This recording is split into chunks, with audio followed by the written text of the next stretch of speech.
Good evening. Tonight's presentation concerns a most unsettling truth about the ground beneath our feet, a truth that has been building, quite literally, for millions of years. We build our cities on tectonic plates floating atop a molten sea. We've convinced ourselves they move slowly, predictably, safely. But what happens when the Earth decides it's tired of moving slowly? Before we proceed, a brief confession. The broadcasts you are about to hear were created with the assistance of artificial intelligence. The voices are synthetic.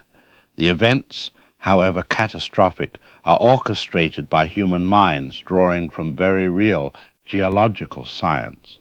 Technology provides the machinery, but nature's fury turns the gears. What follows is entirely fictional. Any resemblance to real places, real geological phenomena, or real vulnerabilities in our civilization is purely coincidental, and yet you may discover that when the Earth finally decides to move, we have precious little say in the matter. The broadcast will begin momentarily. Enjoy the show. There is a fifth dimension beyond those known to man. It is a dimension as vast as space and as timeless as infinity. It is the middle ground between light and shadow, between science and superstition, and it lies between the pit of man's fears and the summit of his knowledge. This is the dimension of imagination. But what you're about to witness is not imaginary. Beneath your feet, at this very moment, tectonic plates the size of continents are grinding against each other with forces beyond human comprehension. They've been moving for millions of years, storing energy, building pressure, waiting. Scientists tell us that major earthquakes are inevitable. They can predict where, but not when.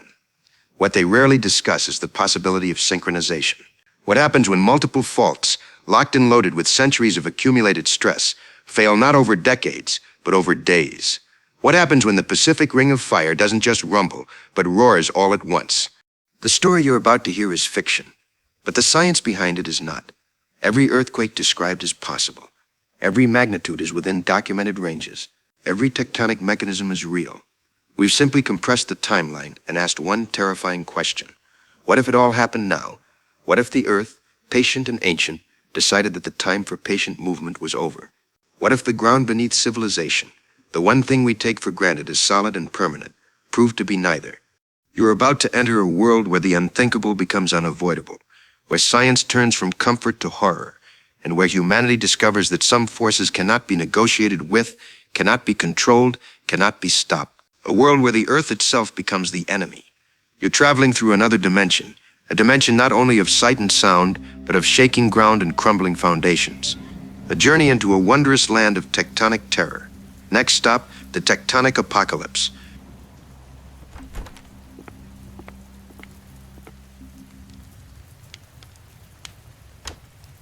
Good evening, everyone, and welcome to Super Bowl 61 from SoFi Stadium in Inglewood, California. I'm Al Michaels alongside Chris Collinsworth. And Chris, after 60 years of heartbreak, the Detroit Lions are finally here. Al, I've been doing this a long time, and I'm not sure I've ever seen a story quite like this. The Lions, who haven't won a championship since 1957, taking on the Buffalo Bills, who've been to the Super Bowl 5 times and lost every single one. One of these curses ends tonight. 70,000 fans packed into this incredible stadium, and you can feel the energy. The Bills won the coin toss and have elected to receive. Detroit's kickoff unit is on the field, and we are moments away from kickoff. Jack Fox, one of the best punters in the league, is handling kickoff duties for the Lions tonight. And Al, you gotta love what Detroit's done this year. That defense has been absolutely dominant. But Buffalo's offense with Josh Allen, when he's on, he's unstoppable. This is gonna be a battle. Here we go. Fox approaches, kicks it high and deep. Hardy at the goal line for Buffalo, takes it out, gets to the 20, the 25, finds a seam. He's at the 30, the 35, cuts back inside, and he's brought down at the 38-yard line. Nice return to start things off, and the Buffalo Bills will take over with... Wait, something's... Chris, are you... The stadium is... All of the field is moving. The whole stadium is... Ladies and gentlemen, We're experiencing what appears to be an earthquake. Players on the field have stopped. They're looking around. You can see the goalpost swaying. The giant video board is shaking. This is significant shaking. Al, I can feel it in the broadcast booth. We're 8 stories up, and this whole structure is moving. Players are running off the field. Everyone's heading for the tunnels. The crowd you can hear the screaming now. People are trying to get out of their seats, but the shaking it's still going. We're being told to evacuate the booth. This is unprecedented. Chris, how long has this been going on? It's got to be at least 30 seconds, maybe 40. Al, this is a major earthquake, and it's still shaking. We're looking at the field, and you can see there are cracks appearing in the stadium structure. Parts of the upper deck, debris is falling. We need to get out of here. If you're watching at home, we're going to have to leave this position. The entire stadium is being evacuated. There are 70,000 people here, Al. The exits, I can see from here. People are trying to get out, but it's chaos down there. We're being told by stadium officials to evacuate immediately. SoFi Stadium is built to withstand earthquakes, but what we're experiencing right now this is beyond anything I've ever felt. The shaking seems to have stopped. Al, I've got family down on the field level. I need to go. Go, Chris, go. Folks, we're experiencing a major earthquake here in Los Angeles. Superbowl 61 has been, obviously this game is suspended. Everyone in the stadium is evacuating. We're going to have to leave the broadcast booth now. We'll try to get back to you when we can, but right now safety is the priority. The entire SoFi Stadium complex is being evacuated. 70,000 people trying to get out of the stadium. God help us. We'll be back when we can. This is Al Michaels from We're Going. We have to go. Stay safe, everyone.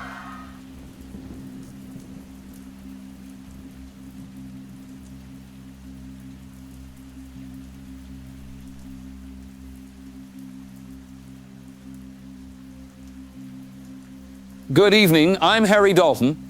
We begin tonight with continuing coverage of yesterday's earthquake that struck during Super Bowl 61. The magnitude 6.8 quake hit the Los Angeles area just moments after kickoff, forcing the evacuation of SoFi Stadium and sending shockwaves, both literal and figurative, across the nation. Rachel Wando is in Inglewood tonight near the stadium. Rachel, what's the latest? Harry, I'm standing about half a mile from SoFi Stadium, and the scene here is still chaotic 24 hours later. The stadium itself appears structurally sound, which is remarkable given the intensity of yesterday's shaking. But the surrounding area has significant damage. Broken water mains, downed power lines, cracked roadways. The 70,000 fans who were here for the game, they all made it out safely, though dozens were injured in the evacuation. City officials are calling it miraculous that there were no fatalities inside the stadium itself. What's interesting, Harry, is that seismologists are saying this quake wasn't on the San Andreas fault. It was on the Newport-Inglewood fault, which runs right through this area. It's a known fault, but it hasn't produced a quake this size in decades. The USGS is calling yesterday's event a wake-up call for Southern California. A magnitude 6.8 is significant, but it's not the big one. Everyone fears from the San Andreas. So there's this sense of, we dodged a bullet, but also, what if it had been worse? Rachel, the Super Bowl is obviously postponed. What's NFL saying about rescheduling? The league hasn't made a final decision yet, Harry. They're talking about possibly moving the game to another city or waiting a few weeks to see if SoFi can be certified safe. But honestly, I think everyone's just grateful no one died. The game feels secondary right now. Understandably. Now, in what seismologists are calling a coincidence, the central United States also experienced seismic activity yesterday. A magnitude 4.1 earthquake struck near Stillwater, Oklahoma, roughly the same time as the Los Angeles quake. Rachel, are researchers seeing any connection between these events? Not according to the experts I've spoken with, Harry. Oklahoma's been dealing with small induced earthquakes from wastewater injection for years. A 4.1 is bigger than usual, but not unprecedented. And the timing, while notable, appears to be purely coincidental. The faults are thousands of miles apart, completely different tectonic settings. One scientist told me Sometimes earthquakes just happen at the same time. It doesn't mean they're related. So officially, these are being treated as separate, unconnected events. Though I imagine after yesterday's scare, people are going to be paying closer attention to any seismic activity anywhere. Absolutely, Harry. There's definitely heightened awareness right now. Earthquake preparedness websites have been crashing from traffic. Hardware stores are selling out of emergency kits. People saw what almost happened yesterday, 70,000 people trapped in a shaking stadium. And they're thinking, what if that had been worse? What if I'm not ready? So yes, the nation is on edge. Rachel Wando in Inglewood. Thank you. We'll continue to follow both stories. The NFL says they'll have an announcement about Super Bowl 61 within 48 hours. And seismologists continue to monitor aftershock activity in the Los Angeles area. So far, everything appears normal. When we come back, reaction from around the league as players and fans process yesterday's frightening events. Stay with us.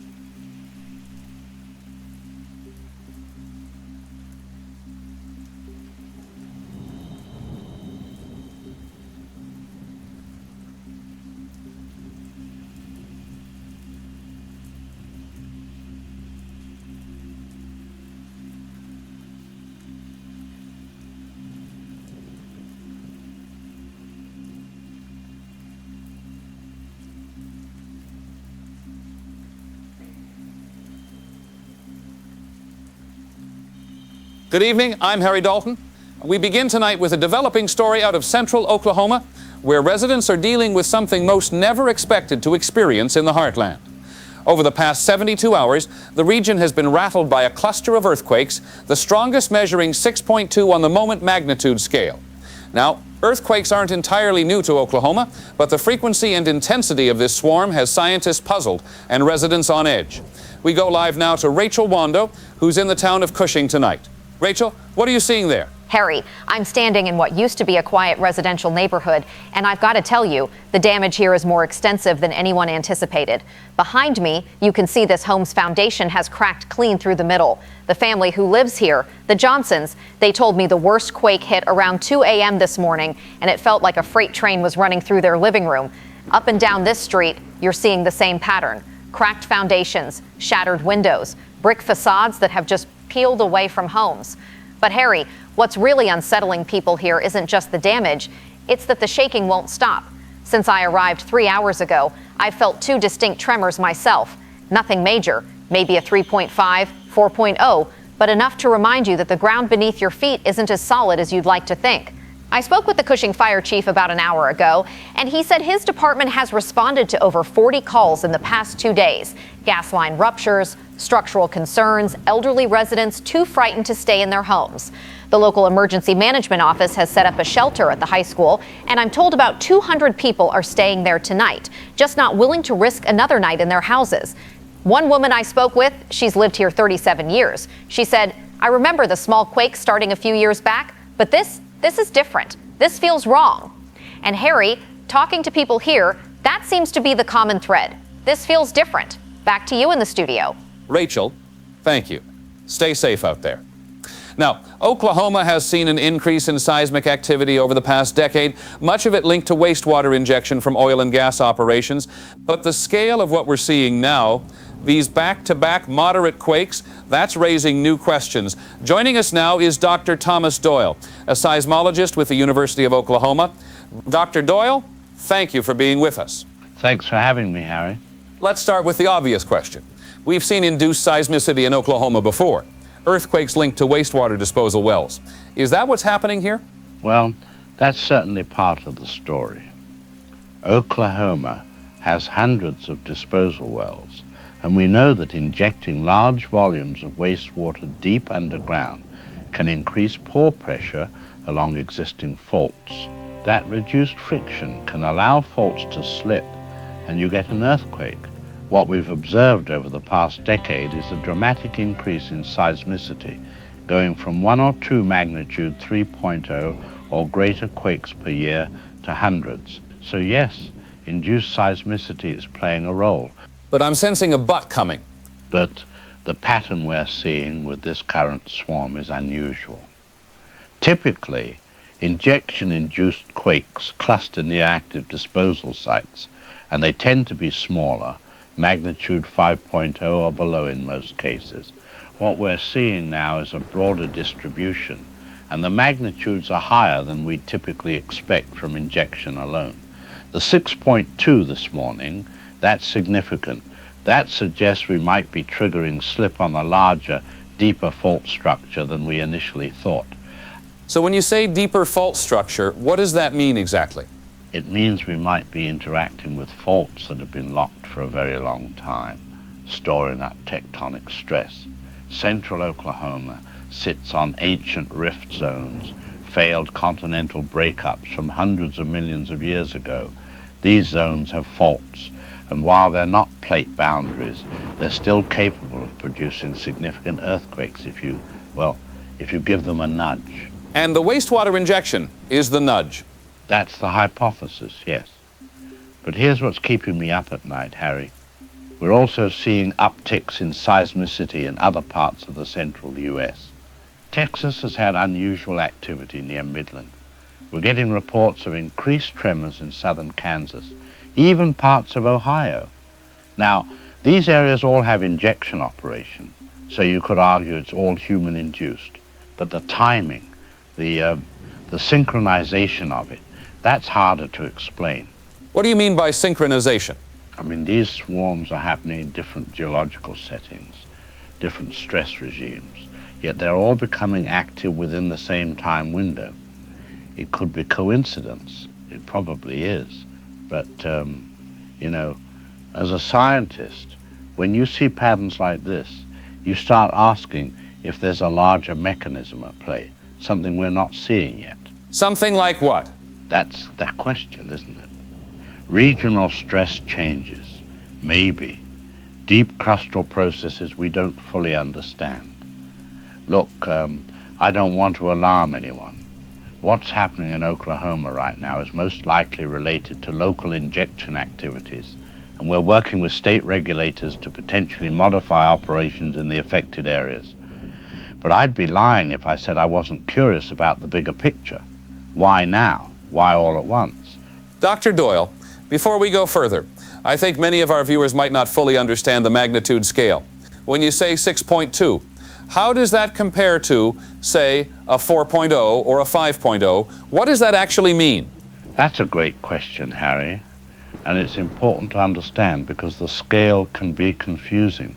We use the moment magnitude scale, and it's logarithmic, which means each whole number increase represents about 32 times more energy release. The magnitude 5.0 releases about 32 times more energy than a 4.0. A 6.0, that's 1,000 times more powerful than a 4.0.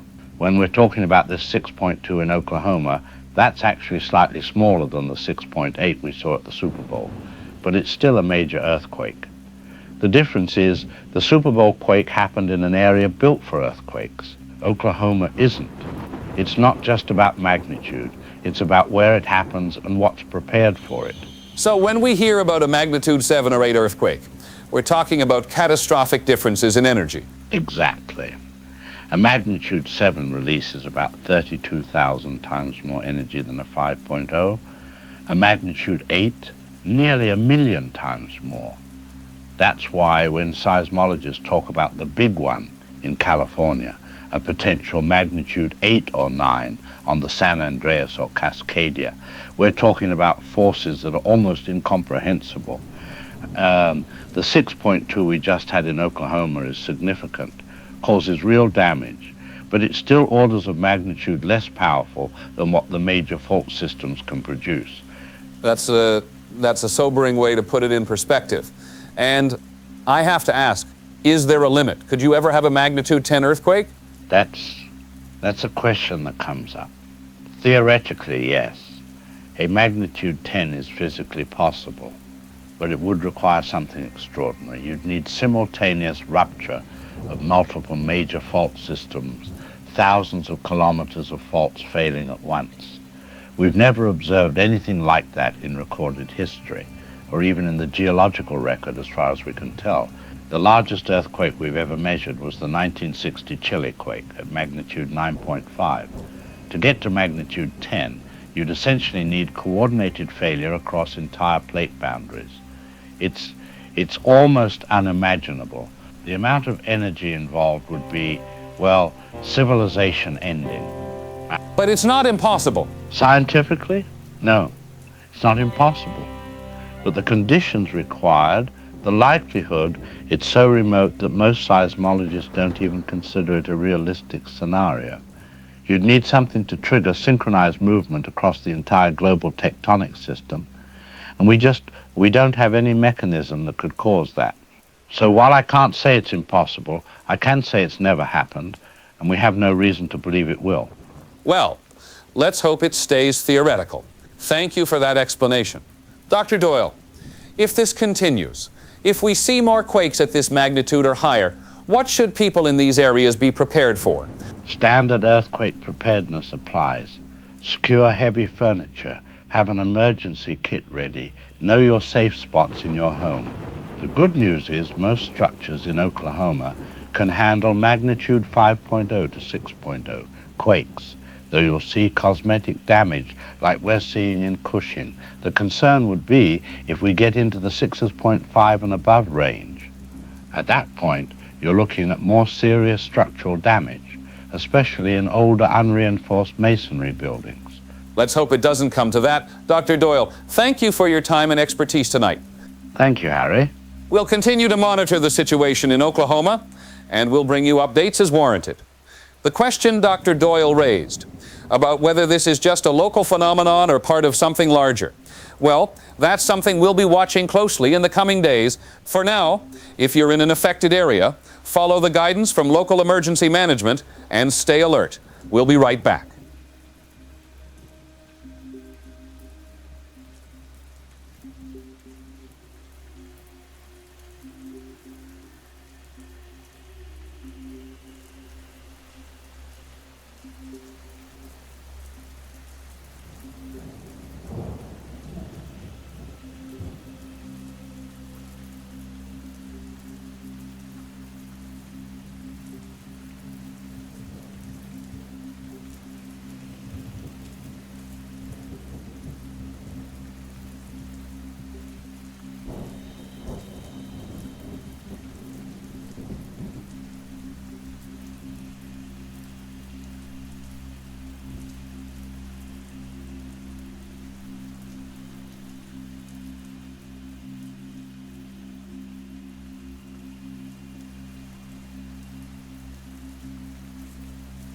What's up, everybody? Welcome back to the show.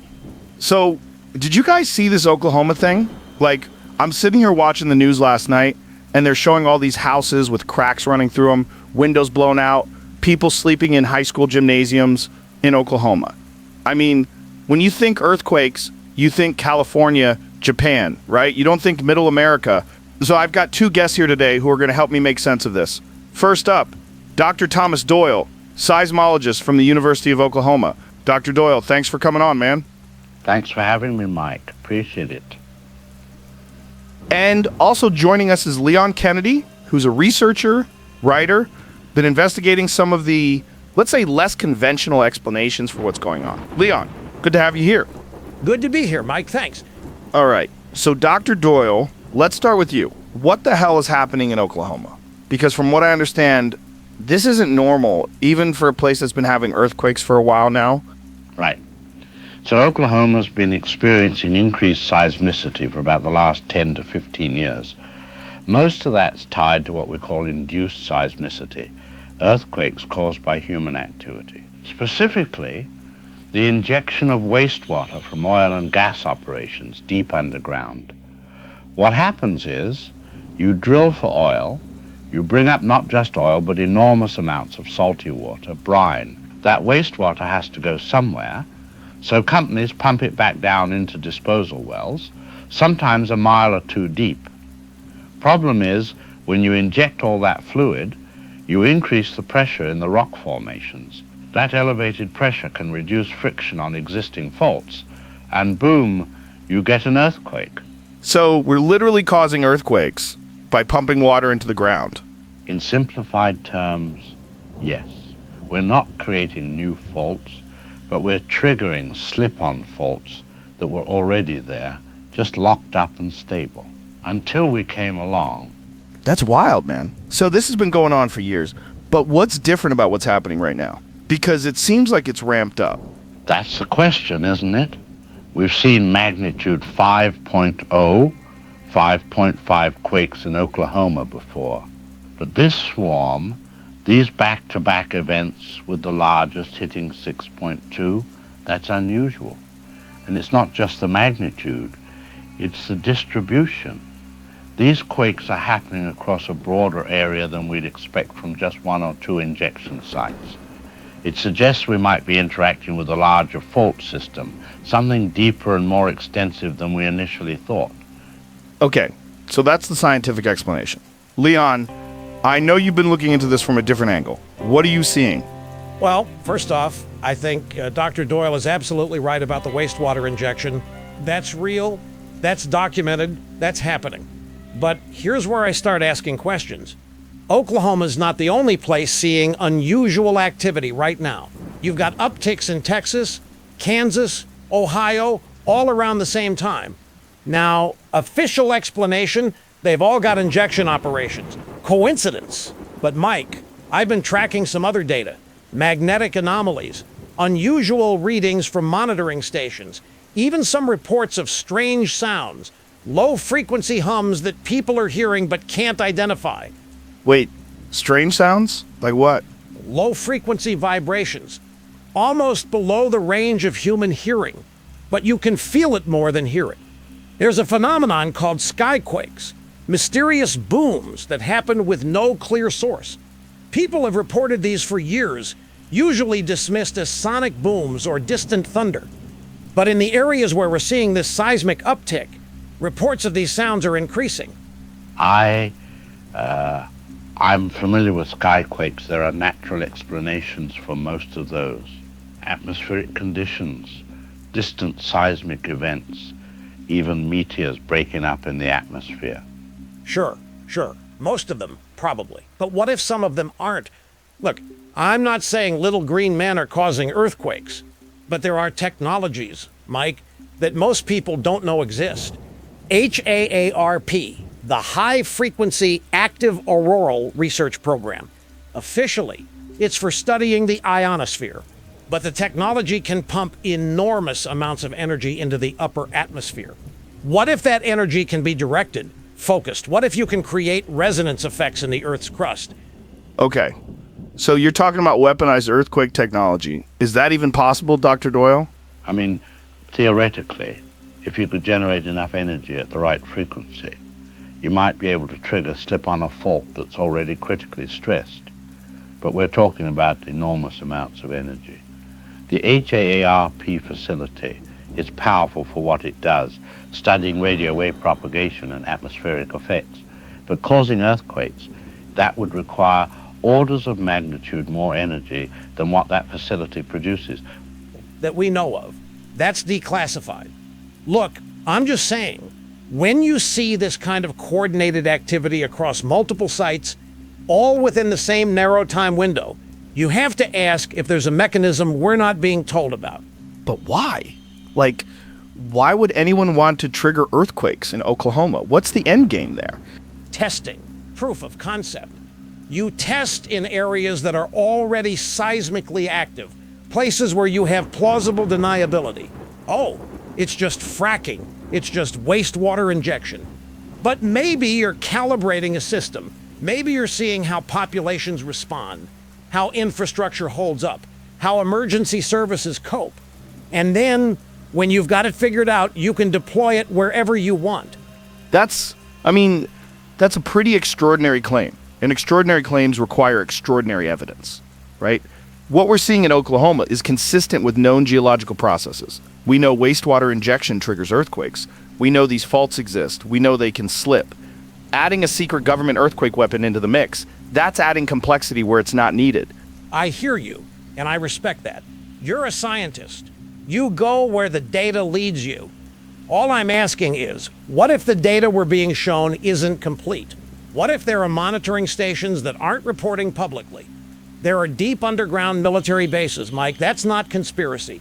That's documented fact. Cheyenne Mountain, the bunkers under D.C., all of that's real. What are they monitoring down there? What kind of seismic data are they collecting that we don't see? Dr. Doyle, is there, like, classified seismic data? Does that exist? Well, certain military facilities do monitor seismic activity, primarily for detecting nuclear tests. The Comprehensive Nuclear Test Ban Treaty Organization operates monitoring stations worldwide. Some of that data is shared openly, some of it's restricted, but in terms of domestic earthquake monitoring, the USGS data is public. Universities share their data. If there's some massive conspiracy, it would require coordinating across hundreds of independent institutions, thousands of scientists. It strains credibility. Unless most of those scientists don't know, unless they're seeing their little piece of the puzzle, and only a handful of people at the top see the whole picture. Man, this is fascinating. So, Dr. Doyle, let me ask you this. The pattern that we're seeing, is it unusual? Like, setting aside secret earthquake weapons, just from a pure geological standpoint, is this weird? It's unusual. The synchronization of activity across different regions, the intensity of the Oklahoma swarm, it's not what I'd expect from purely local injection-induced seismicity. Now, that doesn't mean something nefarious is happening. It could be that we're seeing a broader crustal stress change, something regional that's making multiple fault systems more prone to slip. Climate change is affecting glacial melt, which changes the load on tectonic plates. Ocean levels are redistributing mass. These are real effects that can influence seismicity over time. So you're saying it's possible something else is going on, we just don't know what yet? I'm saying the data is showing us a pattern, and we need to figure out what's causing it. It's probably natural processes we don't fully understand yet, but as a scientist, I have to admit when something doesn't fit our current models, and this doesn't quite fit. And that's all I'm asking people to do. Question, investigate. Don't just accept the first explanation you're given, especially when that explanation comes from the same institutions that have lied to us before. All right. So here's my thing. I'm not a scientist. I'm not a geologist. I'm just a guy asking questions. But when you've got actual earthquakes damaging people's homes in places that didn't used to have earthquakes, and the experts are saying, yeah, this is weird, I think it's fair to at least explore all possibilities. Dr. Doyle, if this continues, if we see more of these swarms, what should people be watching for? Watch for the magnitude and frequency. If we start seeing magnitude 6.5 or higher, or if the frequency increases, that tells us something's changing. Also watch for activity in new areas. If places that have been seismically quiet suddenly light up, that's significant. And honestly, people in seismically active areas should always be prepared. Have an earthquake kit, know your safe spots, have a family emergency plan. This is just good practice regardless of what's causing the activity. Leon, any final thoughts? Just pay attention. The official story might be true, but it also might not be the whole truth. Keep your eyes open, stay informed, and don't be afraid to ask uncomfortable questions. All right. Well, this has been a fascinating conversation. Dr. Thomas Doyle, Leon Kennedy, thank you both for coming on. And to everyone listening, yeah, let's keep watching this because something's definitely happening out there. And whether it's fracking, crustal stress, or something else entirely, it's worth paying attention to. All right, we'll be right back.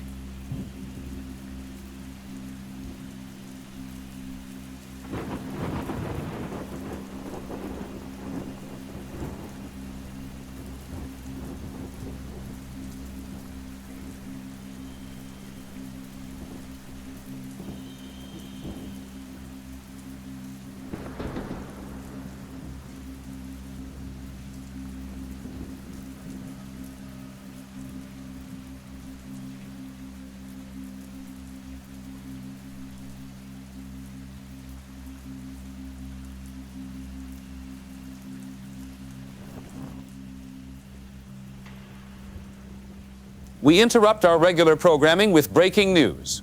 A major earthquake has struck off the coast of Oregon within the last 30 minutes, registering magnitude 7.8. The USGS is reporting the epicenter is approximately 80 miles west of Newport, and a tsunami warning has been issued for the entire Pacific Northwest coast from Northern California to British Columbia. We're working to get more information, but early reports indicate strong shaking felt throughout Portland, Seattle, and coastal communities. We have Paul Dreyfus standing by in Seattle. Paul, what can you tell us? Harry, I'm downtown Seattle, and I can tell you that was the strongest shaking I've ever felt in my life. It started about, 25 minutes ago. First, there was this rolling motion, almost gentle, and then it got violent. I'm looking at buildings around me right now, and I can see broken windows, chunks of concrete that have fallen from older structures. The Space Needle is still standing. But Harry, people are flooding out of buildings. Traffic lights are out across what I can see of downtown. Car alarms are going off everywhere. Just this constant wailing. The shaking lasted, I'd say, close to 90 seconds, maybe 2 minutes. Long enough that you start thinking, okay, is this going to stop? Is the building going to come down? I'm hearing sirens from every direction, emergency vehicles trying to get through, but the streets are jammed. People abandoned their cars and just started running. I just got a text from our producer. Says there's reports of a highway overpass collapse on I-5 near Tacoma. We can't confirm that yet, but if that's true, that's going to complicate evacuations. Paul, the tsunami warning, is there any indication yet of how much time coastal areas have? The alerts I'm seeing on my phone say waves could reach the coast within 15 to 30 minutes of the quake. Harry, that first wave might have already hit some areas. We just don't have confirmation yet. What I can tell you is the evacuation sirens are blaring. You can hear them even over all the other noise. This is what everyone's been dreading for years, the Cascadia Subduction Zone. This is the big one, or at least a big one. Stay safe, Paul. Keep us updated as you can. We're joined now by Dr. Thomas Doyle, seismologist with the University of Oklahoma, who's been following these developments. Dr. Doyle, you were just on with us a few days ago talking about the Oklahoma earthquakes. Now we have this. Is there any connection? Harry, first, let me say that what just happened off the Oregon coast is what seismologists have been warning about for decades. The Cascadia Subduction Zone is where the Juan de Fuca plate is diving beneath the North American plate. It's been locked up for over 300 years, storing enormous amounts of strain energy. We knew this was coming eventually. We just didn't know when. Now, as for a connection to Oklahoma, I don't want to speculate, but the timing is notable. Notable how? Well, you have unusual seismic activity in the central US over the past week, and now a major subduction zone event on the west coast. These are different tectonic settings, different mechanisms, but stress transfer between faults is a real phenomenon. Large earthquakes can change the stress distribution in the crust, potentially bringing other faults closer to failure. It's too early to say if there's a direct connection, but we'll be analyzing the data carefully. This registered as magnitude 7.8. How does that compare to what scientists expected from Cascadia? It's significant, but it could have been worse. The worst case scenario for a full Cascadia rupture is magnitude 9.0 or higher. What this appears to be, based on the preliminary data, is a partial rupture, maybe 250 miles of the fault let go. That's still enormous, don't get me wrong. This is a major disaster. But if the entire zone had ruptured, from Northern California all the way to British Columbia, we'd be looking at something even more catastrophic. So this could have been worse, but it also might not be over. That's correct. When you have a partial rupture like this, it loads the adjacent sections of the fault with additional stress. We're going to see aftershocks, potentially for months. And there's a possibility, though I don't want to cause panic, that another section could rupture in the coming days or weeks. This is why it's critical that people in the affected areas follow all evacuation orders and stay alert. What about the tsunami? What can you tell us about that threat? A magnitude 7.8 offshore earthquake can definitely generate a tsunami. The vertical displacement of the seafloor pushes a massive volume of water upward, and that propagates outward as a wave.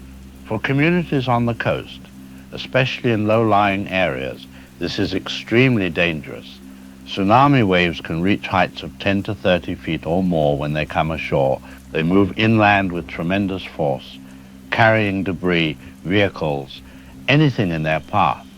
If you're in a tsunami warning zone and you haven't evacuated to high ground, do it now, right now. Don't wait for official confirmation of a wave. The warning itself is your signal to move.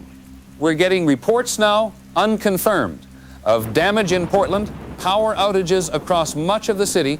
Paul, are you still with us? I'm here, Harry. I'm trying to make my way toward the waterfront to see if there's any visible wave activity in Puget Sound, but the streets they're just gridlocked. People are on foot, families carrying children, everyone heading uphill, away from the water. I just passed a fire station, and the crews are suiting up, loading equipment. One of the firefighters told me they've got calls coming in faster than they can respond. Harry, this is catastrophic. I don't think people realize yet how bad this is going to be. We're also getting word that the governors of Washington, Oregon, and California have all declared states of emergency. The National Guard is being activated in all 3 states. The White House has released a statement saying federal resources are being mobilized and FEMA is coordinating with state emergency management agencies. Dr. Doyle, for people watching this right now, either in the affected area or elsewhere, what should they know?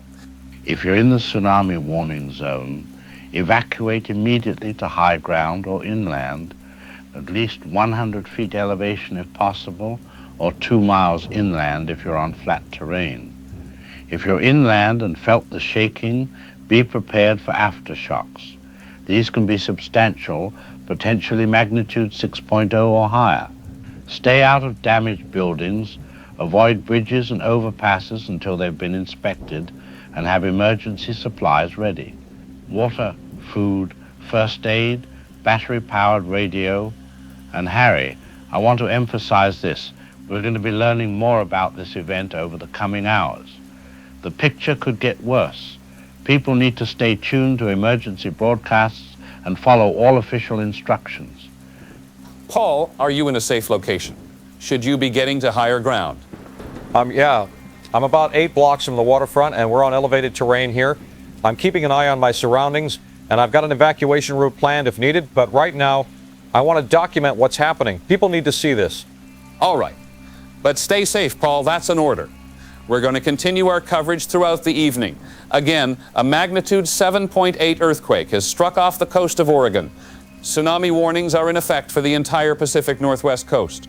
This is exactly what seismologists have been warning about for years, the Cascadia Subduction Zone, and it appears to have partially ruptured. We'll bring you updates as we get them. If you're in the affected area, please follow all evacuation orders. Get to high ground, stay away from the coast, and stay with us for continuing coverage.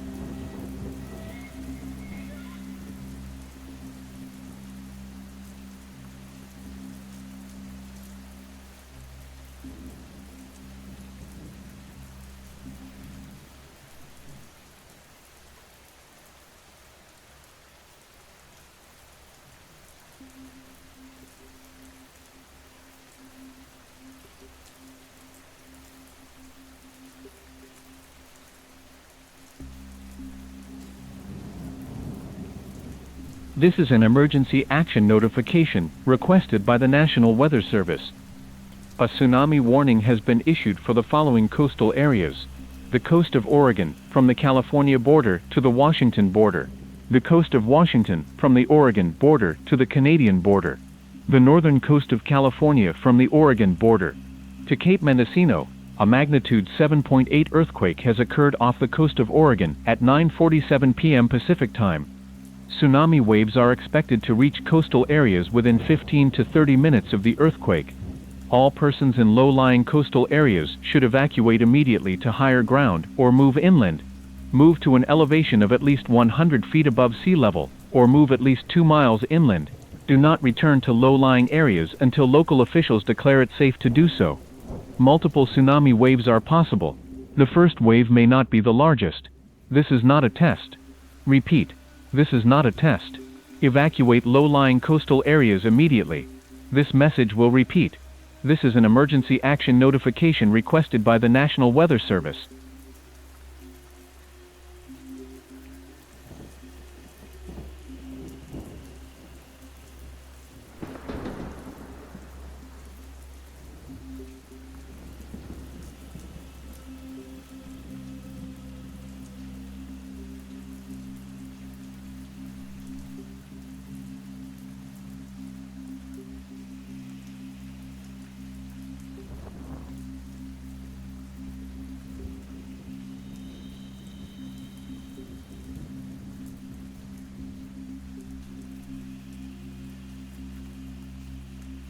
Good evening.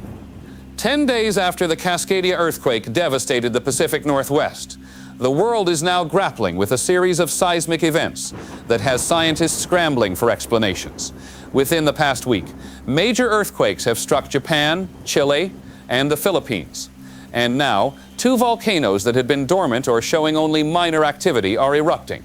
Mount Rainier in Washington state and Popocatépetl outside Mexico City are both sending ash plumes thousands of feet into the air, forcing evacuations and raising new concerns about the stability of the Pacific Ring of Fire.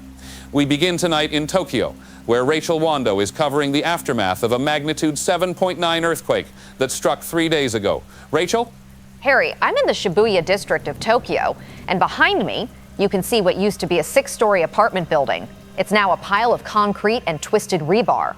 The quake hit at 2:30 in the afternoon local time when the streets were packed. The official death toll has climbed to over 8,000, but that number keeps rising as rescue teams dig through collapsed structures. Tokyo's infrastructure, which is supposed to be some of the most earthquake resistant in the world, has been severely tested. The elevated highways have cracks running through support columns. The subway system is shut down indefinitely while engineers assess structural damage. I spoke with a structural engineer earlier today who told me this quake exceeded the design parameters for many of the buildings constructed before 2000. Those are the ones that came down. But Harry, what's really frightening people here isn't just this earthquake, it's the timing. You have Cascadia 10 days ago, then Chile gets hit with an 8.1, then this, then the Philippines with a 7.6. People are asking if this is connected. Is the Ring of Fire experiencing some kind of coordinated failure? And now, with the volcanic eruption starting, that fear is intensifying. Mount Fuji hasn't erupted, but monitoring stations are detecting increased seismic activity beneath it. If Fuji goes, with 38 million people in the greater Tokyo area, the consequences would be unimaginable. Rachel, stay safe. Thank you for that report. Now, as Rachel mentioned, we're also tracking volcanic eruptions. Mount Rainier in Washington began erupting yesterday afternoon, sending an ash plume over 30,000 feet high. The eruption has complicated ongoing rescue and recovery efforts from the Cascadia earthquake. Ash is falling on Seattle suburbs, and authorities have ordered evacuations for towns in valleys below the volcano due to lahar danger, those fast-moving volcanic mud flows. Meanwhile, Popocatépetl, which has been showing activity for years, has dramatically escalated. Mexico City is dealing with ashfall, and millions are being advised to stay indoors. Joining us now are Dr. Thomas Doyle, seismologist, and Dr. Marion Crane, volcanologist with the Cascades Volcano Observatory. Dr. Doyle, let's start with you. 3 major earthquakes in 10 days, all around the Pacific Ring of Fire. Is this normal? No, it's not normal. I mean, the Ring of Fire is the most seismically active region on Earth. You expect earthquakes there. But the clustering we're seeing, the magnitudes involved, this is unusual. What I think we're witnessing is a phenomenon called tectonic stress transfer. When you have a large earthquake like Cascadia, it doesn't just affect the immediate area. The energy that's released propagates through the Earth's crust, and it can change the stress distribution on other faults, sometimes thousands of miles away. It's like, imagine a cracked windshield. You tap one crack, and suddenly the whole thing spiderwebs. These subduction zones, these massive faults around the Pacific, they're all mechanically coupled through the plates. When one moves significantly, it can bring others closer to failure. So Cascadia triggered these other earthquakes? It's hard to prove definitively, but the timing is suggestive. And here's what concerns me. Each of these quakes, in turn, is loading stress onto yet more faults. We could be seeing a cascading effect, where each event makes the next one more likely. We need to be preparing for the possibility of additional major earthquakes in the coming weeks or months. Dr. Crane, let's talk about the volcanic activity. Mount Rainier and Popocatépetl both erupting. Is this related to the earthquakes? Almost certainly, yes. Large earthquakes can trigger volcanic eruptions through several mechanisms. The seismic waves shake the magma chamber, which can cause dissolved gases to come out of solution, increasing pressure.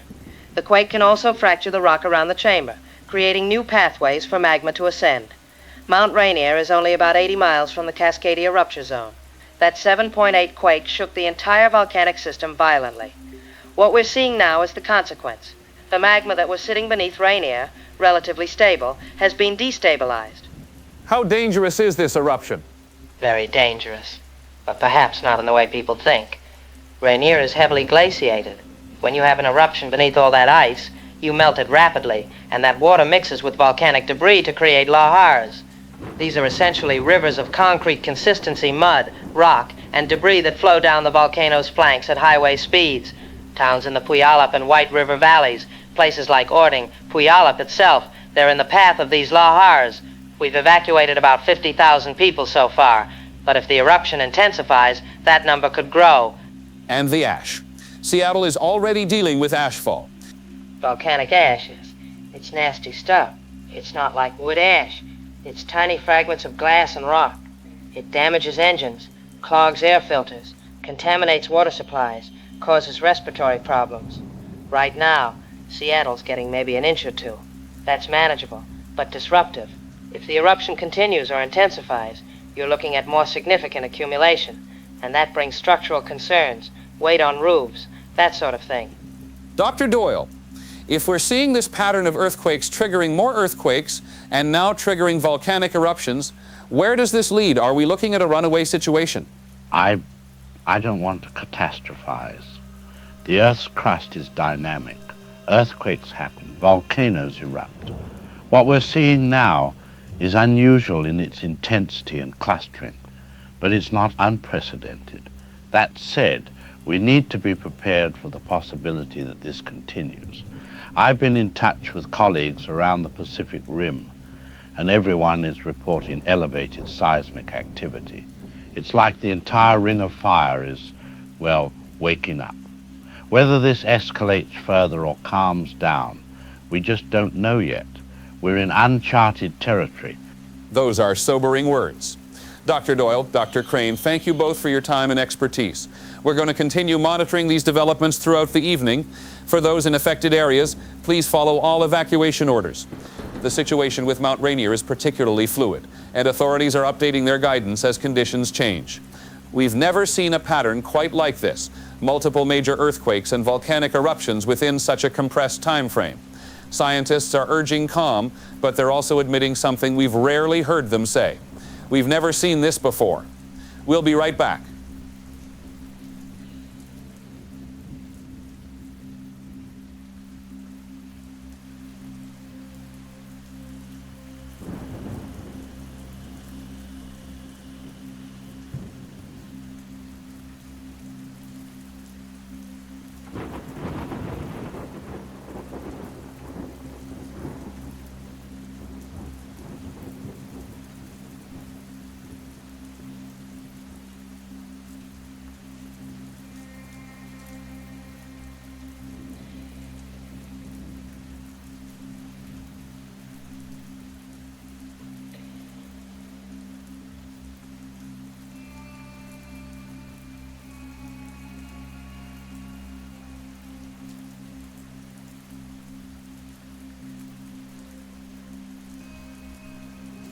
Brothers and sisters, I want you to open your Bibles with me this morning to the Gospel of Luke, chapter 21.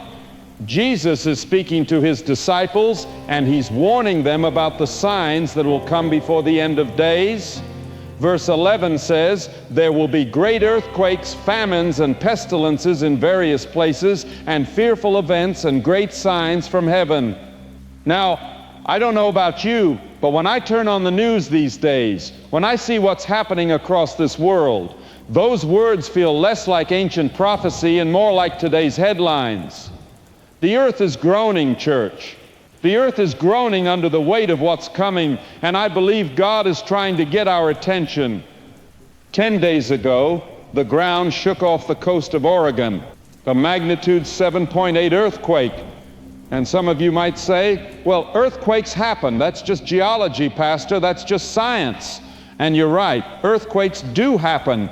But then Japan shakes, then Chile, then the Philippines, and now Mount Rainier, a volcano that's been quiet for 1,000 years, is spewing ash over Seattle. Popocatépetl in Mexico is erupting. Church, when you see the entire ring of fire lighting up like a string of dominoes falling, one after another, you have to ask yourself, is this just geology, or is this something more? Is this God speaking? I believe it is. I believe the Lord is shaking the earth, literally shaking it, to wake us up, because we have become comfortable in our sin. We have become numb to the voice of God. And so he's speaking in a language we can't ignore, the language of creation itself. Turn with me to the book of Revelation, chapter 6.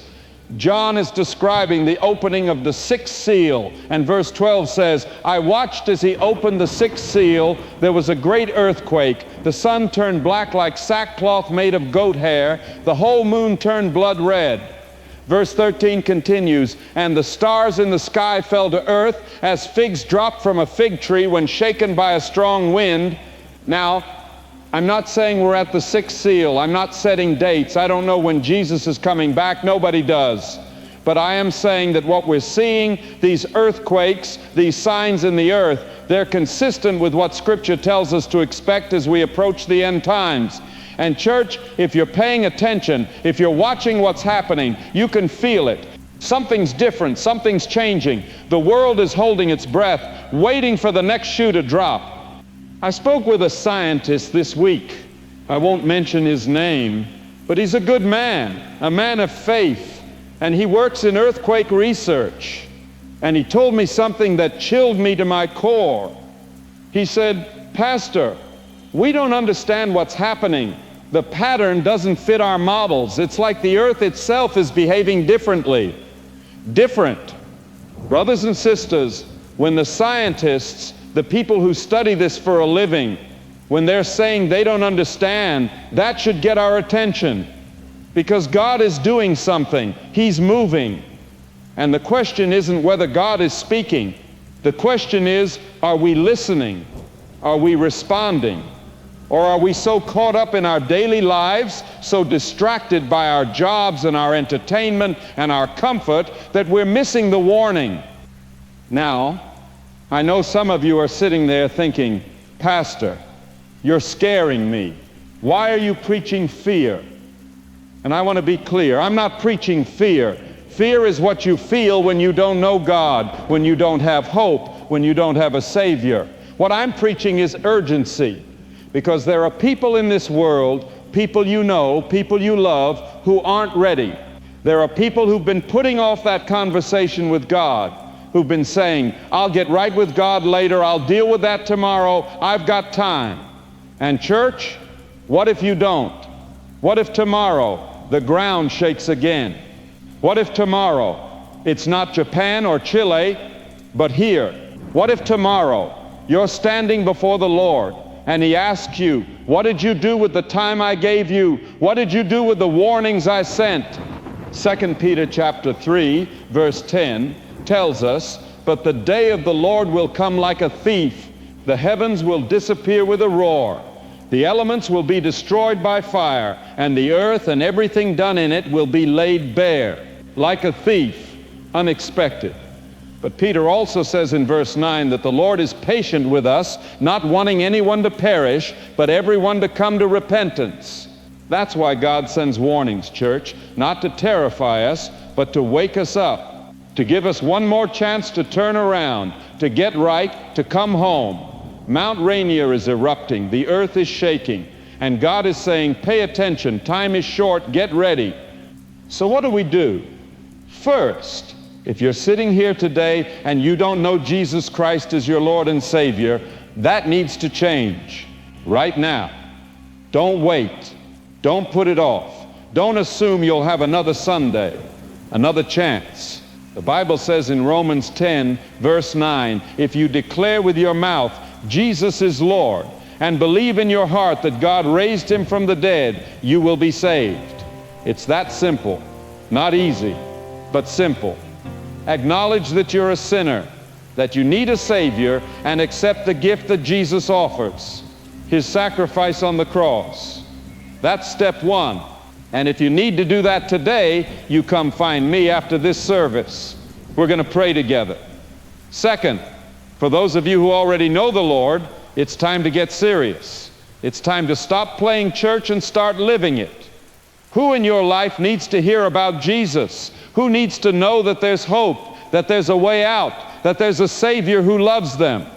You need to have those conversations. You need to stop being comfortable and start being urgent. Because, church, I believe we're running out of time. I don't know if it's months or years or decades, but I know it's less than it was yesterday.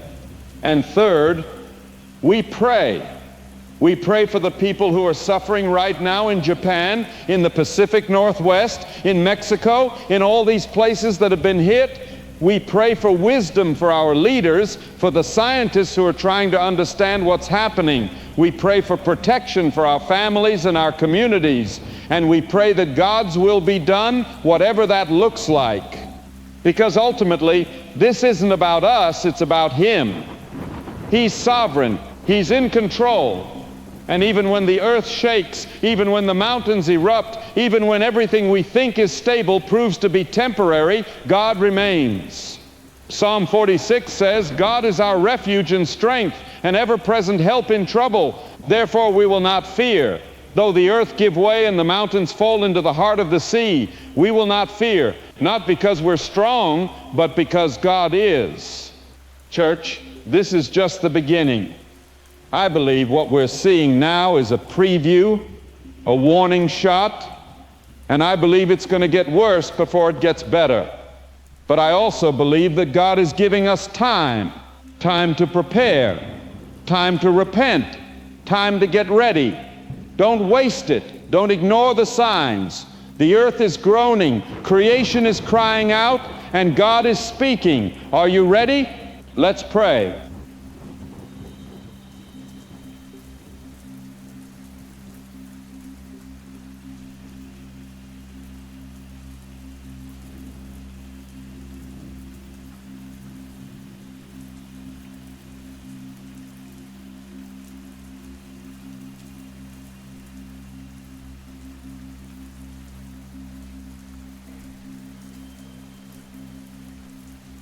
This is an emergency action notification.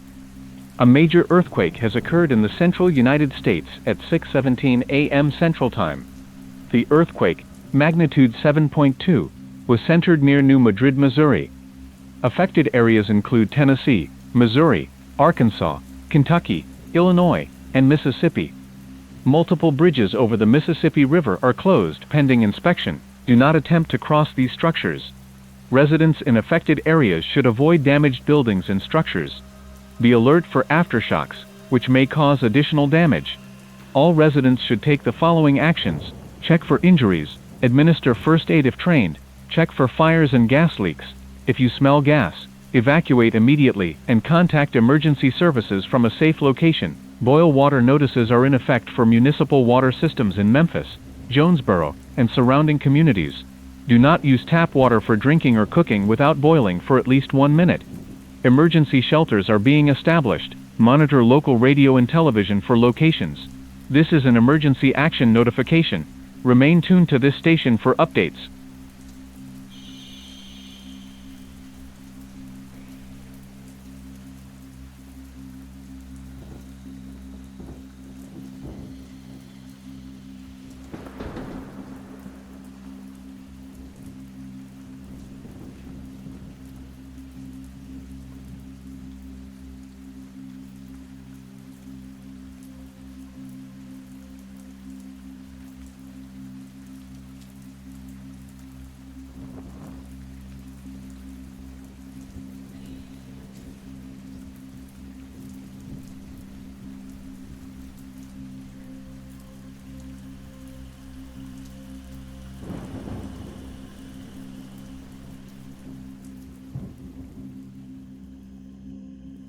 This is a breaking news alert.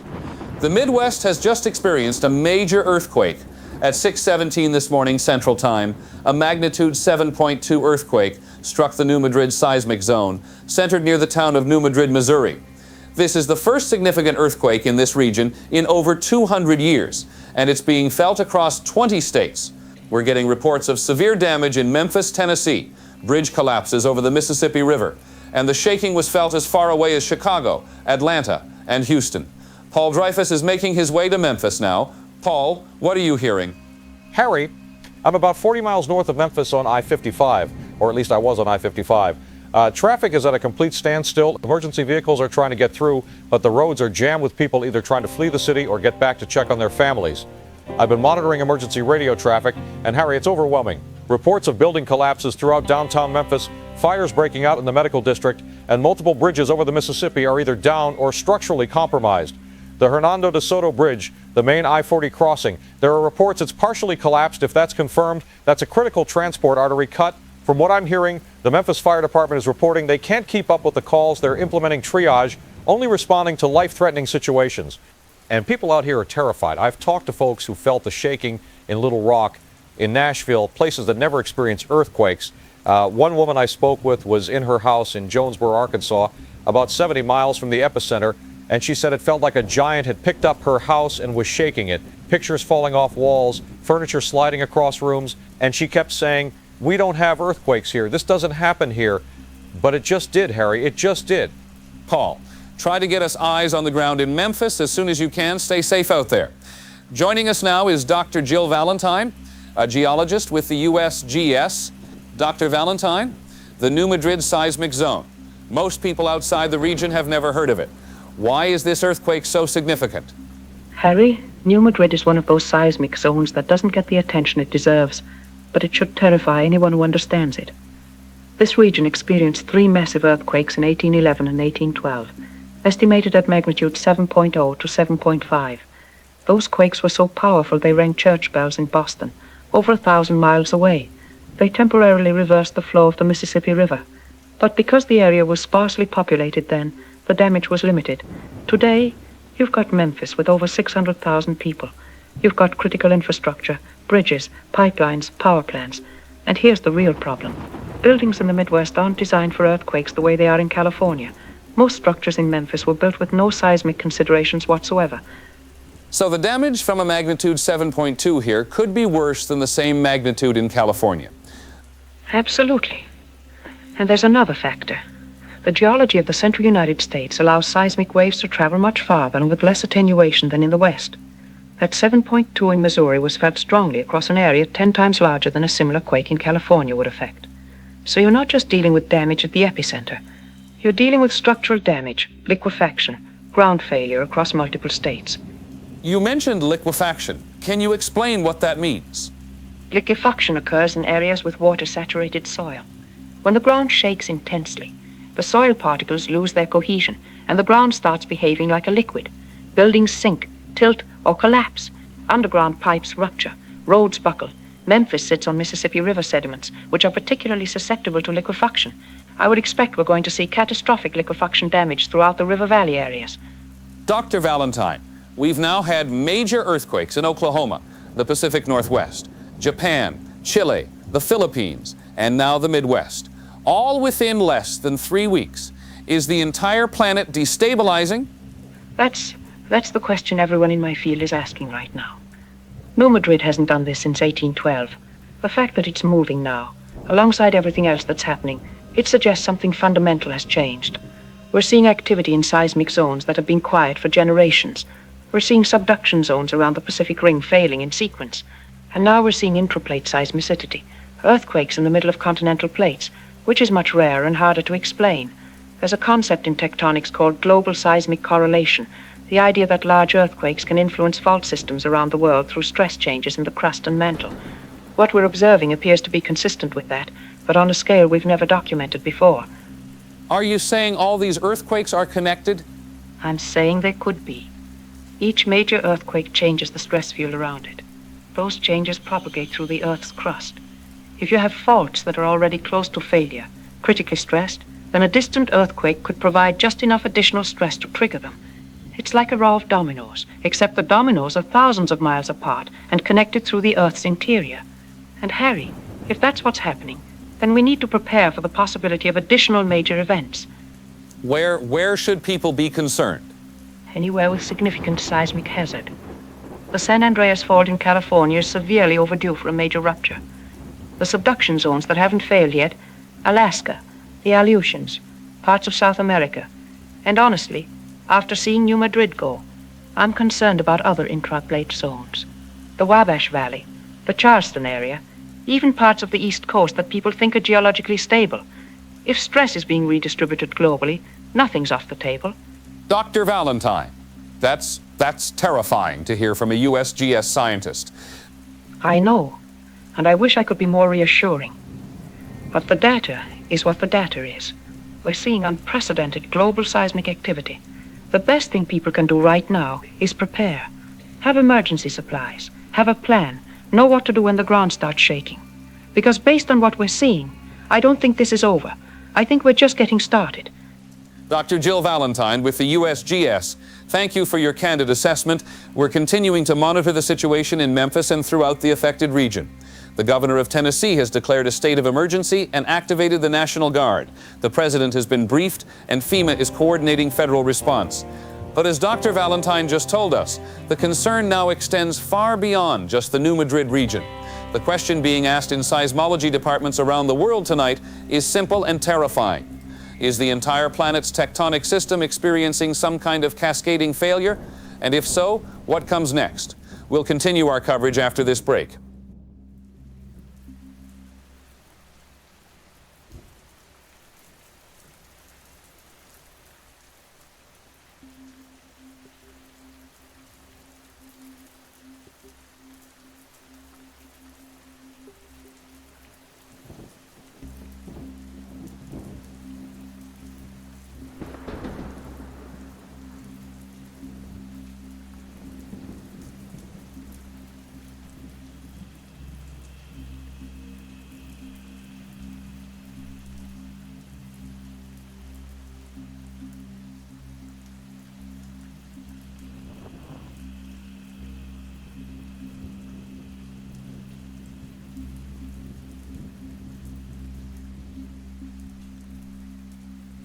We're going to take you now to the White House, where the president is addressing the nation following this morning's devastating earthquake in the central United States. My fellow Americans, this morning, the heartland was hit by a major earthquake. Now, when you think earthquakes, you think California, right? You think, what was that movie? San Andreas with The Rock. Great movie, by the way. But you don't think Missouri. You don't think Memphis. Well, it just happened. And we're responding big league. I've been on the phone all morning with the governors of Tennessee, Missouri, Arkansas, Kentucky. Great people doing a fantastic job under very difficult circumstances. We've activated the National Guard in all affected states. We've got FEMA teams deploying as we speak. We're bringing in mobile hospitals, emergency supplies, search and rescue teams. The military is establishing air bridges because, frankly, some of the roads and bridges are damaged. The Hernando de Soto Bridge, major crossing, might be compromised. So we're doing it by air, helicopters, cargo planes, whatever it takes. Now, I know people are scared. I get it. You've got the Pacific Northwest dealing with Cascadia, now the Midwest. People are asking, what's next? Where's the next one? And look, I'm not going to lie to you. The scientists, they're telling me this could continue. But here's what I want everyone to know. Your government is prepared. We have plans for this. It's not like Independence Day where the aliens show up and nobody knows what to do. We've got plans, we've got resources, and we're going to take care of the American people. That's what we do. To the people in the affected areas, follow the instructions from local authorities. If they tell you to evacuate, evacuate. If they tell you to boil water, boil water. We're working around the clock to restore power, to get clean water flowing, to make sure you have food and shelter. This is America. We've been through tough times before. Pearl Harbor, 9/11, we always come back stronger, and we'll come back from this too. I'll be meeting with my emergency response team throughout the day. We're monitoring the situation closely, and I'll keep you updated. Stay strong, stay together. God bless you, and God bless America.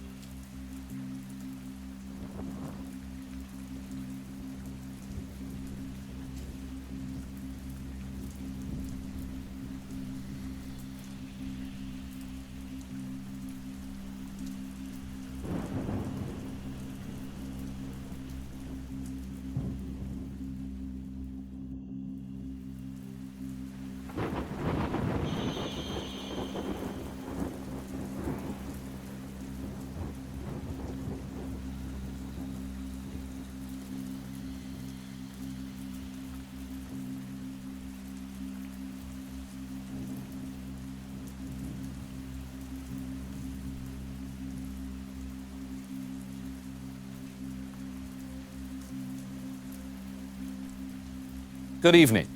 45 days ago, a cluster of earthquakes in Oklahoma marked the beginning of what scientists are now calling an unprecedented global seismic crisis. Tonight, an emergency report published by an international team of seismologists confirms what many have feared. Global seismic activity has increased 400% in the past 6 weeks. And as if that weren't alarming enough, Mount Fuji in Japan has begun erupting, sending ash clouds over Tokyo and forcing evacuations across the region. Rachel Wando is at the United Nations in Geneva, where an emergency geoscience summit convened today. Rachel. Harry, the atmosphere here is, there's no other word for it, it's grim. I've covered a lot of conferences, a lot of scientific meetings, and I've never seen this level of concern from experts who are usually measured and cautious in their statements. The report released this morning analyzed seismic data from monitoring stations worldwide, and the findings are stark. In a typical 45-day period, you might expect 5 to 8 earthquakes magnitude 7.0 or greater globally. In the past 45 days, we've had 17. And it's not just the number, it's the distribution. Subduction zones around the Pacific Ring are showing abnormal strain patterns. Fault lines that have been quiet for decades or centuries are suddenly active. Dr. Chris Redfield, who's leading the international team, told me earlier that they're observing stress accumulation at rates they've never documented before. And the eruption of Mount Fuji, this is huge. Fuji hasn't erupted since 1707. It's one of the most iconic mountains in the world, and now it's spewing ash over Tokyo. Officials estimate 38 million people in the greater Tokyo area are dealing with ashfall. Schools are closed, airports shut down. And this isn't like Mount Rainier, where you've got valleys and some geographical containment. Tokyo is flat, sprawling, and the ash is just blanketing everything. Residents are being told to stay indoors, to not drive unless absolutely necessary, because the ash damages engines, clogs air filters, makes roads slippery and dangerous. And the experts here are saying this eruption, like Rainier and Popocatépetl, was almost certainly triggered by the seismic activity. The magnitude 7.9 quake that hit Japan 3 weeks ago appears to have destabilized Fuji's magma system. Rachel, what are these scientists at the summit saying about what's causing all of this? That's what's so unsettling, Harry. They don't have a definitive answer. I sat in on a session this afternoon where Dr. Redfield presented their analysis, and there are hypotheses but no consensus. Some researchers think we're seeing the effects of glacial melt from climate change, which is changing the load on tectonic plates and allowing them to move more freely. Others are focused on deep Earth dynamics, changes in mantle convection that we don't fully understand. There's talk about ocean pressure redistribution as sea levels change, which affects plate boundaries. What struck me most was when Dr. Redfield said, we may be witnessing an interaction between multiple factors, a perfect storm of geological conditions that we've never observed in the historical record. That's frightening to hear from someone at his level. Rachel, before we go to Dr. Redfield, did the summit make any recommendations? What are they telling governments to do? Yes, and this is critical. The final statement calls on all governments to activate disaster preparedness measures immediately. They're recommending that countries in seismically active regions review and update their earthquake response plans, pre-position emergency supplies, conduct evacuation drills, and prepare for potential large-scale population displacements. They're also calling for enhanced seismic monitoring, better coordination between national geological surveys, and increased public education about earthquake safety. Reading between the lines, what they're really saying is, brace yourselves, this isn't over. Rachel Wando in Geneva. Thank you. Joining us now via satellite is Dr. Chris Redfield, the lead seismologist who authored today's emergency report. Dr. Redfield, thank you for taking the time to speak with us. Thank you for having me, Harry. Dr. Redfield, your report describes what's happening as unprecedented. Can you elaborate on that? Yes. Unprecedented is not a word we use lightly in science, but it's appropriate here. What we're observing is a coordinated increase in seismic activity across multiple tectonic settings. We're seeing subduction zone failures, transform fault ruptures, intraplate seismicity, all happening within a compressed time frame. And the magnitude of these events, 7.0 and above, that frequency is statistically anomalous. We've analyzed seismic records going back over a century, and we've never seen a pattern like this. Your report mentions changes in mantle convection. Can you explain what that means for a general audience? Of course. The Earth's mantle, the layer between the crust and the core, is extremely hot, and it flows very slowly, like thick honey. That flow, that convection, is what drives plate tectonics. What we're detecting through sophisticated monitoring is that the patterns of mantle flow appear to be changing. Now, mantle processes operate on time scales of millions of years typically, so seeing changes on human time scales is unusual. We think several factors may be converging. Glacial melt is removing weight from continental areas, which allows them to rebound upward. Ocean redistribution is changing pressure on plate boundaries. And there may be deep mantle dynamics, plume activity or convection changes that we're only beginning to understand. When you combine all these factors, you create conditions where plates that were locked become more prone to slip. Dr. Redfield, what does this mean for us? What should people expect in the coming weeks and months? That's difficult to answer with certainty. What I can say is that we should prepare for larger events, possibly much larger. The stress that's been released so far, significant as it is, has also loaded adjacent fault sections with additional stress. The southern San Andreas is severely overdue. The Alaska-Aleutian Subduction Zone, South American plate boundaries, these are all capable of magnitude 8.0 or greater. And if the pattern of stress transfer we're seeing continues, these zones could fail in sequence, potentially within weeks or months of each other rather than decades or centuries. That's a catastrophic scenario you're describing. Yes, and I want to be clear. I'm not predicting this will happen. What I'm saying is that the data suggests it's possible, and we need to be prepared for that possibility. Governments need to activate emergency protocols. Individuals need to have supplies, have plans.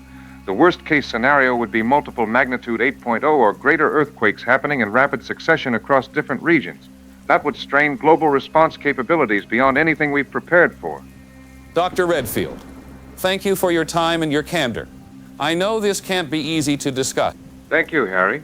And to everyone watching, please take this seriously. Prepare. Dr. Chris Redfield from the Emergency Geoscience Summit in Geneva. We'll be right back with more coverage of what's being called the most significant seismic crisis in modern history.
All right, folks, we need to talk.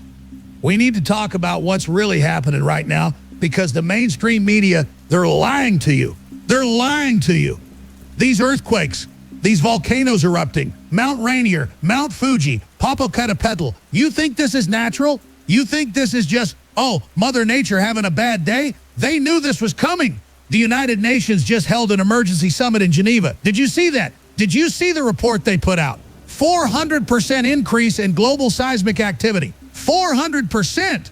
And they're standing there with their charts and their graphs saying, oh, we don't quite understand what's happening. It might be climate change, might be mantle convection. Bull! They know exactly what's happening. This is not a natural event, people. This is coordinated. This is deliberate. And I'm going to tell you who's behind it and why, and you're not going to like it, but you need to hear it. Let's go back. Let's go back to where this started. Oklahoma. They told us it was fracking, wastewater injection, totally normal, nothing to worry about. But was it? Was it really just fracking? Because here's what they don't want you to know. The Deep Underground Military Base Program, DUMBS, this is documented, this is real. The government has been building massive underground facilities for decades. Cheyenne Mountain, the continuity of government bunkers, but those are just the ones they admit to. There are dozens more, maybe hundreds, and what do you think they're doing down there? They're testing seismic weapons. They're testing technologies that can manipulate tectonic plates. In Oklahoma, that wasn't fracking causing those quakes. That was a field test. They wanted to see if they could trigger earthquakes in a specific region, calibrate their systems, gather data, and it worked. Oh boy, did it work. Now let's talk about HAARP. the High Frequency Active Auroral Research Program. They tell you it's for studying the ionosphere, radio wave propagation, harmless science. But HAARP can pump gigawatts of energy into the upper atmosphere. What happens to that energy? Where does it go? They can focus it, folks. They can create resonance patterns that interact with the Earth's magnetic field, that interact with tectonic stress fields. You hit a fault that's already close to breaking with the right frequency, the right amount of energy, and boom, earthquake. And the best part, plausible deniability. Oh, it's just natural. Plates were going to move eventually anyway. But the timing, that's controlled. That's weaponized. Why? Why would they do this? Controlled people, the global elite, the ones pulling the strings. They want chaos. They want disasters because disasters give them power. Look what's happening right now. Governments are declaring states of emergency. Martial law is being discussed. The National Guard is deployed everywhere. FEMA's taken over coordination. Your rights are being suspended in the name of emergency response. And once they take those rights, do you think they're going to give them back? This is the New World Order playbook. Create the crisis, offer the solution, consolidate power. And it's working. People are so scared. They're begging for government intervention. Please, save us. We'll give up anything. Just make the earthquake stop. And the elite are laughing. They're laughing because you're playing right into their hands. Let's talk about the UN report. Let's talk about that emergency summit. Who called that summit? Who organized it? Unelected global bureaucrats. That's who. And what do they recommend? Enhanced monitoring, better coordination between governments, international response frameworks. You know what that is? That's global governance. They're using this crisis to justify a worldwide emergency authority structure. One disaster command, answerable to international bodies, superseding national sovereignty. That's what they've wanted all along. And now they have their excuse. Oh, earthquakes don't respect borders. We need global coordination. And the public buys it because they're terrified. Folks, do not let fear make you give up your freedom. Do not let them use this crisis to implement their agenda. Now, some of you are probably thinking, Daryl, that's crazy. You're saying they're causing earthquakes. Why would they trigger Mount Fuji? Why would they hit New Madrid? People are dying. Yes, people are dying. And that's the point. Depopulation, folks. This is Agenda 21, Agenda 2030, all of it. The elite have been saying for years that the planet is overpopulated, that humanity is a virus, that we need to reduce the population for sustainability. Well, here's your population reduction. Hundreds of thousands dead already, millions displaced, entire cities destroyed, and it's just getting started. They told us at that UN summit to prepare for larger events, magnitude 8.0 or greater. Where? San Andreas, Alaska? How many millions will die when they trigger the San Andreas? Los Angeles, San Francisco, gone. And they'll say, oh, tragic natural disaster. If only we had more global coordination. And they'll use it to tighten the noose. I want to show you something. Go look up patent US 468605. That's Bernard Eastland's patent for a method and apparatus for altering a region in the Earth's atmosphere. Filed in 1985. This technology exists. It's real. And the patent specifically mentions applications for modifying weather, disrupting communications, and yes, interacting with tectonic plates. This isn't conspiracy theory. Folks, this is documented technology. And you think they built HAARP, this massive facility in Alaska with arrays of antennas and gigawatt transmitters just to study the ionosphere? Come on, wake up. And let's talk about the seismologists, the ones who are supposedly so confused about what's happening. These people are smart, they're experts, but they're only seeing the data they're allowed to see. The military has seismic monitoring stations that don't report to the USGS. They have classified satellite data. What do you think they're monitoring? What patterns are they seeing that the public doesn't get to know about? And when one of these scientists starts asking too many questions, what happens? I'll tell you what happens. Their funding gets cut. Their papers don't get published. They get labeled as fringe, as conspiracy theorists, and they get marginalized. It's happened before, and it'll happen again. The truth is controlled, folks. The narrative is controlled. And anyone who threatens that narrative gets silenced. So what do we do? What do we do while they're literally shaking the earth beneath our feet?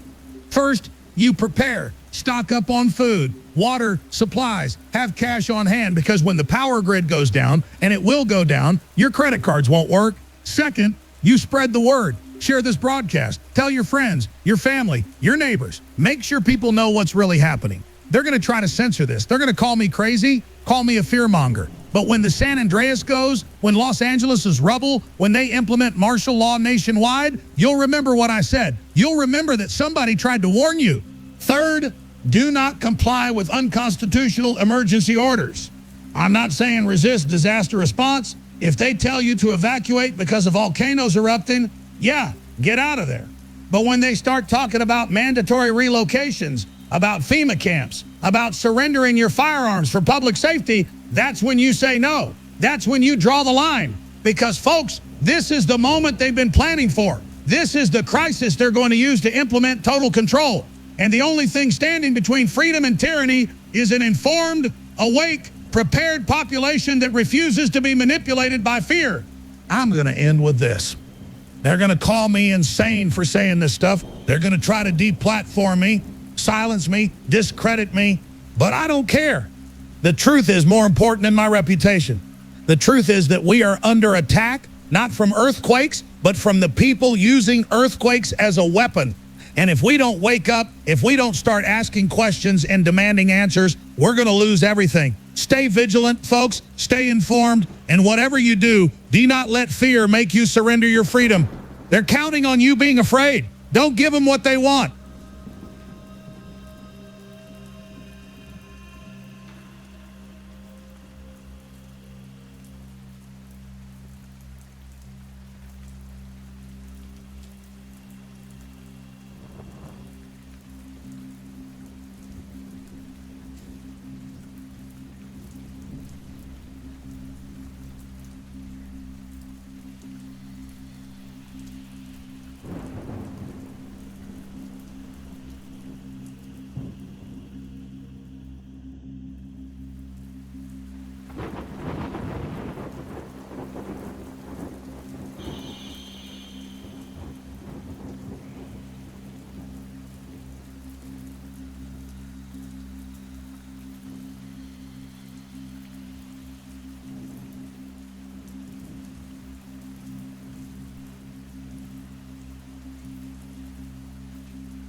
This is breaking news. A catastrophic earthquake has struck Indonesia.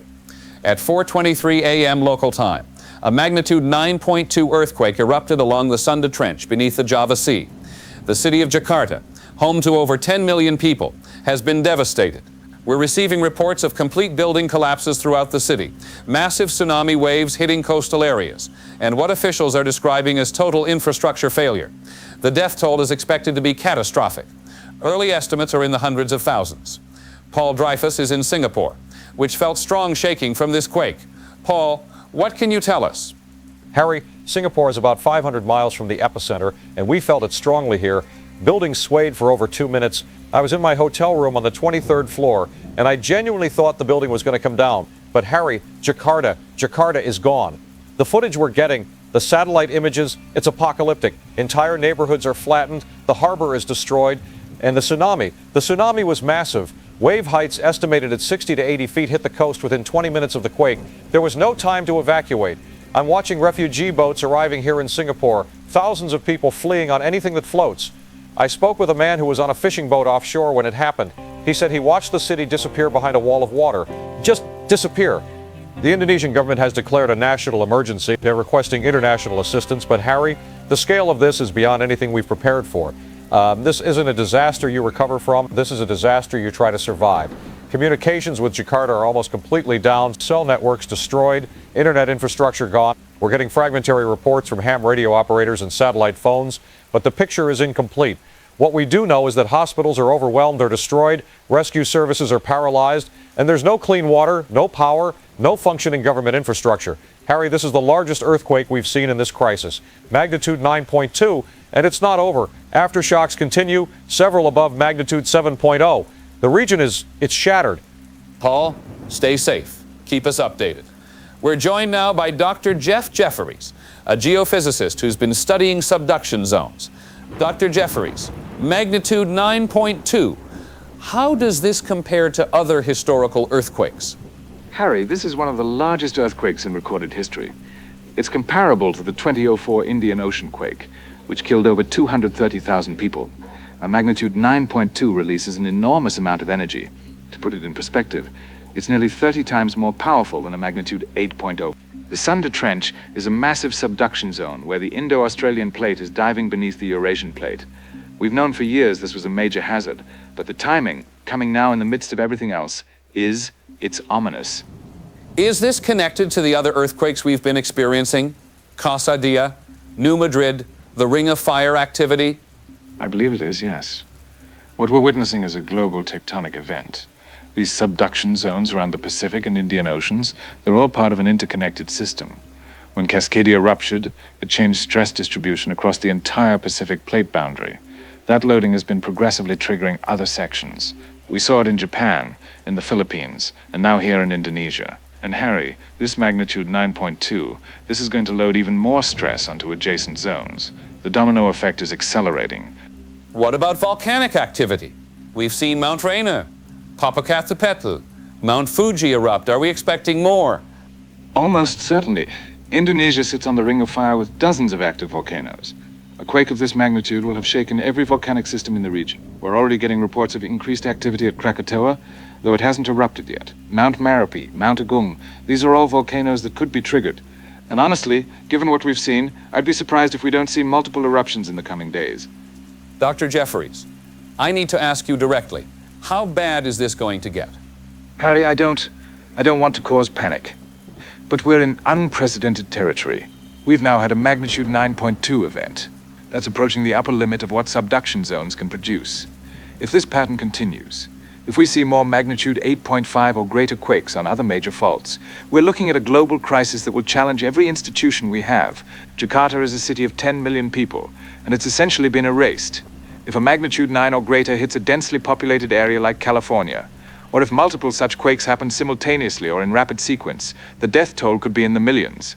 The economic impact would be measured in trillions. And our capacity to respond, to provide aid, to maintain order, that capacity has limits. I think we may be approaching those limits. Those are sobering words from Dr. Jeff Jefferies. We're continuing to monitor the Jakarta disaster, though information remains limited due to infrastructure collapse. The United Nations is coordinating international relief efforts, but officials acknowledge that reaching survivors will be extremely difficult. This magnitude 9.2 earthquake is the largest we've seen in this global seismic crisis, and scientists are warning it may trigger additional events. We'll continue our coverage throughout the evening. For those watching in seismically active regions, please review your emergency preparedness plans. The world is watching and waiting to see what comes next.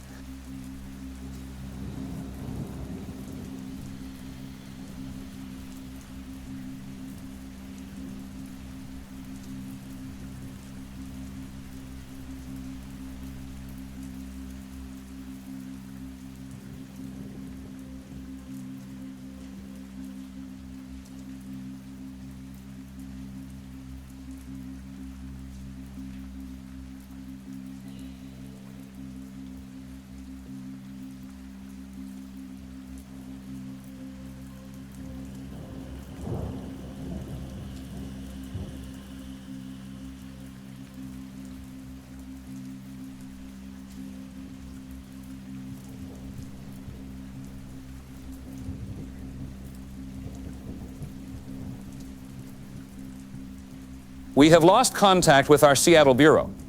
Moments ago, the full Cascadia Subduction Zone ruptured in what the USGS is calling a magnitude 9.4 earthquake. This is a continental scale disaster.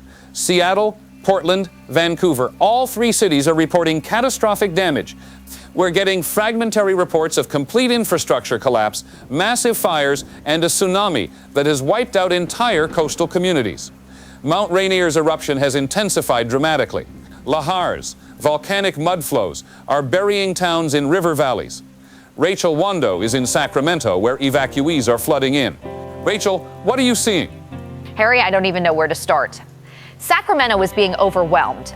I-5 from the north is a parking lot stretching for 100 miles. People who got out, who managed to escape before the roads became impassable, they're arriving here traumatized, injured, some of them covered in ash from Rainier. I've been at the emergency shelter at Cal Expo for the past 3 hours. And Harry, the stories, they're horrific. A woman I spoke with was on the 20th floor of a building in downtown Seattle when it hit. She said the shaking lasted 5 minutes, 5 minutes of violent motion. The building she was in stayed up, but she watched 3 others collapse across the street. And then the fire started. Gas lines ruptured throughout the city. With the water system down, there's no way to fight them. It's the lahars from Rainier they're the stuff of nightmares. Towns in the Puyallup Valley, Orting, Puyallup itself, they're gone. buried under volcanic mud and debris. A man here, he was a volunteer firefighter in Orting. He got the evacuation order, got his family out 20 minutes before the lahar hit. He said it sounded like a freight train, and when he looked back, his town wasn't there anymore. Just a river of gray sludge 30 feet deep, moving at 40 miles an hour. Harry, entire communities have been erased, not damaged. And we're seeing absolute chaos here. Hospitals in Sacramento are beyond capacity. They're setting up field hospitals in parking lots, triage tents, but there aren't enough doctors, aren't enough supplies. I watched a doctor break down crying because she had to tell a family there was nothing she could do, no beds, no equipment, too many critical patients. Harry, I've covered disasters before, New Madrid, Tokyo, but this is different. This is the breakdown of everything. Rachel, stay strong. We need you there. Joining us now is Roger Thornhill, Emergency Management Director, who's been coordinating response efforts. Director Thornhill, can you give us a sense of the scope of this disaster? Harry, this is a continental-scale disaster. Those aren't my words.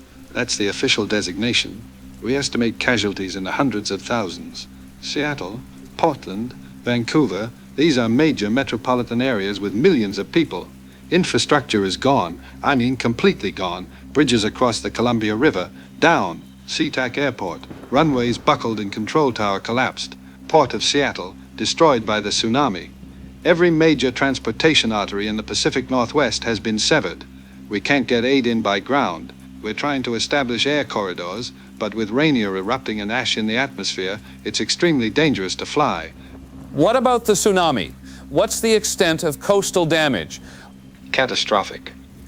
Wave heights estimated at 50 to 70 feet hit the coast within 15 minutes of the quake. Coastal towns from Northern California to British Columbia. They're gone, Harry. Cannon Beach, Seaside, Westport. These communities don't exist anymore, and the inundation, seawater reached 3 miles inland in some low-lying areas.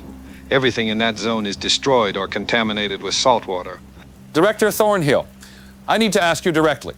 Can we respond to this? Do we have the capacity? No, not at the level needed. Harry, I'm going to be blunt because people need to understand the reality. We're still dealing with New Madrid. We're dealing with ongoing aftershocks from Jakarta. We have personnel and resources committed across multiple states and multiple countries. And now we have this, a magnitude 9.4 that's affected 3 major cities and hundreds of smaller communities. FEMA's resources are exhausted.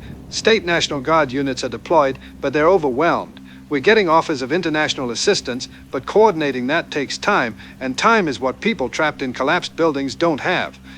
So what are you saying? Are people on their own? I'm saying that our normal disaster response structure, the one we've relied on for decades, it's breaking down. We're doing everything we can. The military is mobilizing. We're pulling resources from every available source. But Harry, if you're in the affected area and you're listening to this, you need to understand that help may not reach you for days or weeks.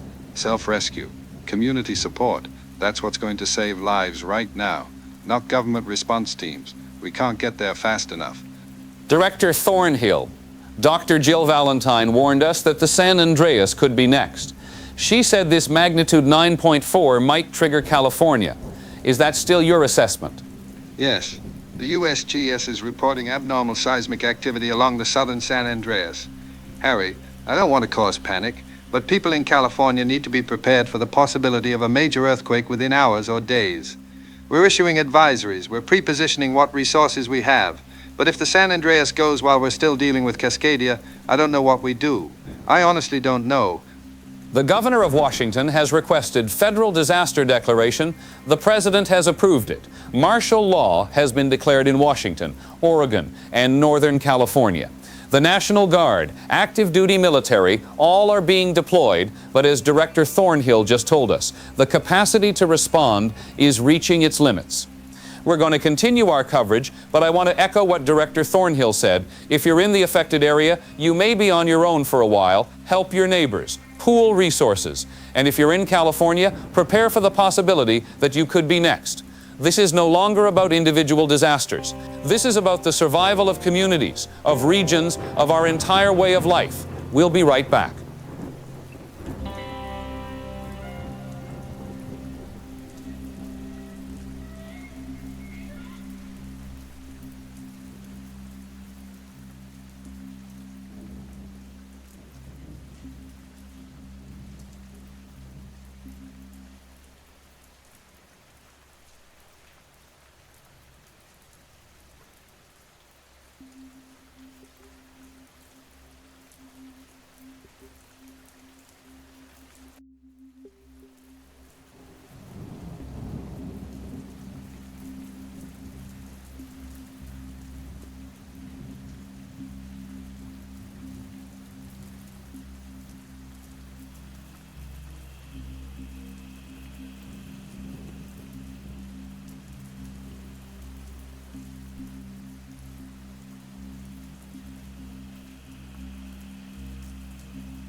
This is a presidential emergency action notification.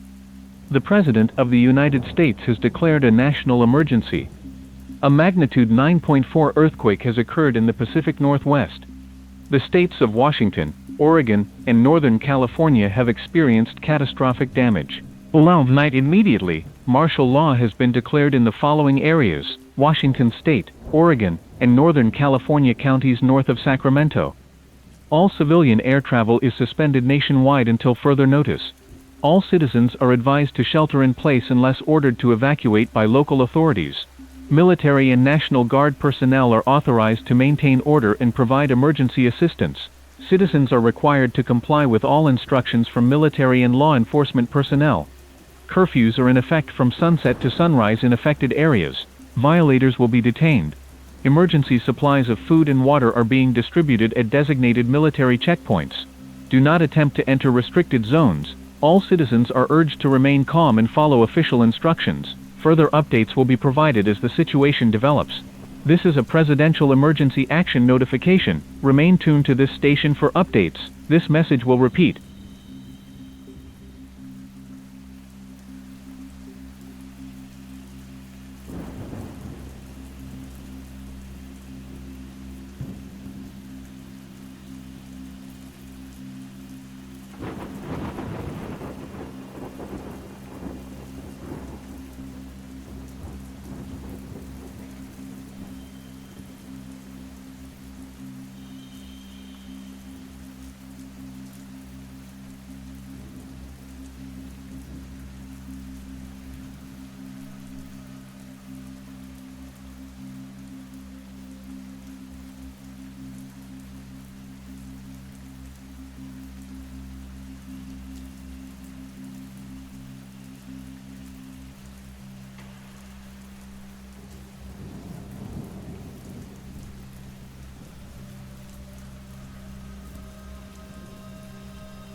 We have breaking news. I don't know how to say this, but California is gone. Those are words I never thought I'd say, but at 11:07 this morning Pacific time, the San Andreas Fault fully ruptured from the Salton Sea to San Francisco. Magnitude 8.9, Los Angeles and San Francisco, two of America's largest cities, have been devastated. We're getting reports of widespread building collapses, massive fires burning out of control, and millions of people trapped or fleeing. Paul Dreyfus is in Las Vegas, where refugees are arriving. Paul. Harry, Las Vegas is being overrun.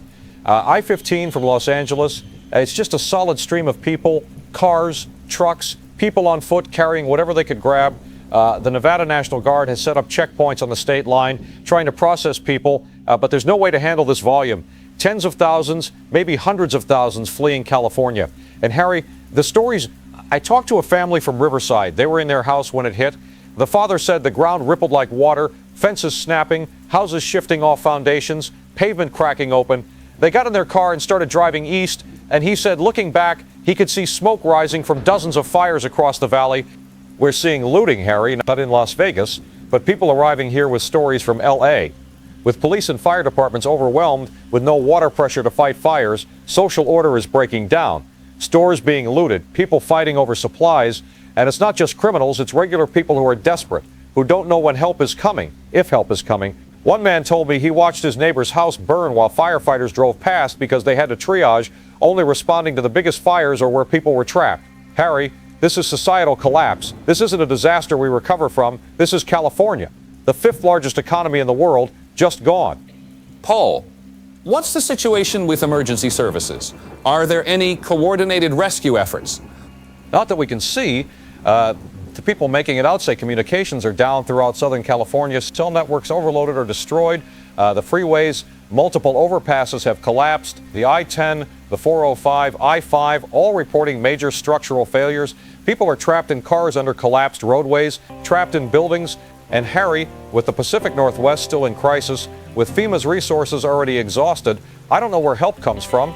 The military is trying to establish helicopter evacuations for critical casualties, but the volume of need it's overwhelming everything.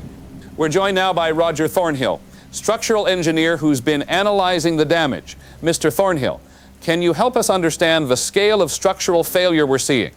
Harry, this is worse than our worst case scenarios. a magnitude 8.9 along the full length of the San Andreas, from Salton Sea to San Francisco. That's about 450 miles of rupture. The horizontal displacement, the amount the two sides of the fault moved relative to each other, is estimated at 18 to 20 feet in some sections. Buildings can't handle that. Even well-designed, earthquake-resistant structures suffer severe damage. Older, unreinforced masonry buildings, they're gone. High-rise towers in downtown LA that were built to sway, many have collapsed or are so damaged they'll have to be demolished. What about infrastructure? Water, power, transportation? All of it's failed. The California Aqueduct, which supplies water to Southern California, it's ruptured in multiple places. Power transmission lines are down, substations damaged. And Harry, this is critical. The natural gas pipeline network has failed catastrophically. That's why we're seeing so many fires. Gas lines ruptured, ignition sources everywhere from electrical shorts, and no water pressure to fight the fires. Los Angeles is burning, San Francisco is burning, and there's nothing we can do to stop it. Mr. Thornhill, you said this isn't recovery. This is survival. What did you mean by that? I mean, the infrastructure that supports modern civilization in California no longer exists. Water treatment plants are destroyed. Power plants are offline. Hospitals are damaged or destroyed. The supply chains that bring food into California, they're severed. We're looking at millions of people who need to be relocated because there's no way to support them in place. This isn't about rebuilding. This is about evacuating everyone who can be evacuated and accepting that California, as we knew it, is gone. Gone? The government has suspended normal operations. FEMA director has announced that resources are exhausted. The president will be addressing the nation within the hour. Martial law, already in effect in the Pacific Northwest, has now been extended nationwide. Military checkpoints are being established on major highways. Curfews are in effect. The National Guard has been federalized. Active duty military units are deploying to disaster zones and major cities to maintain order. I don't even know how to say this. We're watching the United States experience multiple simultaneous catastrophic failures. The Pacific Northwest is in ruins. California has collapsed. And scientists are telling us to prepare for more. How many more faults can fail? How many more cities can we lose? At what point do we acknowledge that we're not dealing with a series of disasters, but with something far worse? We'll have continuing coverage after this break, and we'll bring you the president's address as soon as it begins.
We're going to take you now to the president, who's addressing the nation from a secure location. This is not the Oval Office. The president has been moved to an undisclosed secure facility as part of continuity of government procedures. My fellow Americans, I'm speaking to you tonight from a secure location because, frankly, we're dealing with something that nobody, and I mean nobody, thought we'd have to deal with. California has fallen. The Pacific Northwest is in ruins. And let me tell you, this is worse than any disaster movie you've ever seen. Worse than Independence Day. Worse than 2012. Worse than San Andreas. And believe me, I've watched a lot of movies. The Rock, great actor, but even he couldn't punch his way out of this one. But this is real. This is happening. And we need to talk about what comes next. Because, folks, this is it's unprecedented. First, let me say that we are doing everything, and I mean everything, to respond to these disasters. We've activated every National Guard unit in the country. We've deployed active duty military. We're coordinating with every agency. And folks, this requires Avengers level coordination. except we don't have Iron Man or Captain America. We've got real heroes, our military, our first responders, and they're doing an incredible job. We're working with international partners, though honestly, they're dealing with their own problems. Japan, Indonesia, Chile, everyone's been hit. But America, we're resilient, we're strong. We've been through tough times before, and we've always come back stronger. But I'm not gonna lie to you. This is really bad. California. California was what? The 5th largest economy in the world, bigger than most countries. Los Angeles, San Francisco, Silicon Valley, Hollywood, all of it devastated. Now, some people might say, well, that's what you get for building on a fault line. And you know what? Maybe there's something to that, but that's not helpful right now. Right now, we've got millions of Americans who need help, who need food, water, shelter, and we're going to do our best. But folks, I have to be honest with you. Our capacity to respond, it's like when your phone battery hits 5%. You can still make a call, but you got to be smart about it. We're at 5%. I've been in meetings all day, and let me tell you, the people around this table, generals, FEMA directors, smart people, the smartest people, they're telling me things I don't want to hear. They're saying we might not be done, that more earthquakes could be coming. And I asked them, I said, can we stop it? Can we do something? You know, in Armageddon, they sent Bruce Willis to blow up the asteroid. In Deep Impact, same thing, different movie except Morgan Freeman. But you know what they told me? No, we can't stop tectonic plates. We can't send a team of oil drillers to fix this. We can't tell the Earth what to do. It's like trying to negotiate with a volcano, so we have to prepare for the possibility. And I hope I'm wrong, but we have to prepare for the possibility that this continues. Now, I know some of you are scared, I get it. But we can't let fear paralyze us. I've signed executive orders today that, frankly, I never thought I'd have to sign. Nationwide martial law is now in effect. That means the military has authority to maintain order. We're establishing checkpoints. We're enforcing curfews. We're rationing supplies. Some people are going to say, oh, that's tyranny. That's government overreach. And look, I get it. Nobody likes martial law. I don't like it. But when you've got cities burning, when you've got chaos in the streets, when people are fighting over water, you need order. You need control. This isn't Die Hard where one guy can save the day. We need structure. We need everybody working together. And that's what we're providing. We're also implementing continuity of government procedures. That's why I'm not in the White House right now. That's why key government personnel have been relocated to secure facilities. We're doing this because, God forbid, if something happens to Washington, D.C., if another earthquake hits the East Coast, the government needs to keep functioning. Democracy needs to survive. The Constitution needs to survive. And we're going to make sure it does, even if we have to run the government from a bunker. It's like when you back up your data, except this is backing up America. To the American people, here's what I need from you. First, follow the rules, follow the curfews, follow the evacuation orders. When the military tells you to do something, do it. They're trying to save lives, your life. Second, help your neighbors. Share what you have. Look out for each other. We're Americans. We're the greatest country in the world. We don't abandon each other. Third, stay informed. Listen to official broadcasts. Don't spread rumors. Don't panic. We're going to get through this, but only if we work together. To the international community, we appreciate the offers of assistance, but I'm going to be blunt. We're barely keeping up with our own needs right now. If you want to help your own people prepare, because this isn't just an American problem. This is a global problem.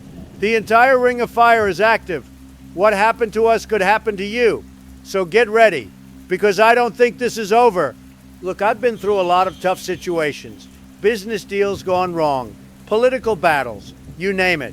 But this is bigger than me, bigger than any of us. The Earth itself it's doing something we don't understand, and we can't negotiate with it. We can't tweet at it. We can't sanction it. All we can do is adapt and survive. So that's what we're going to do. We're going to survive because we're Americans, and that's what we do.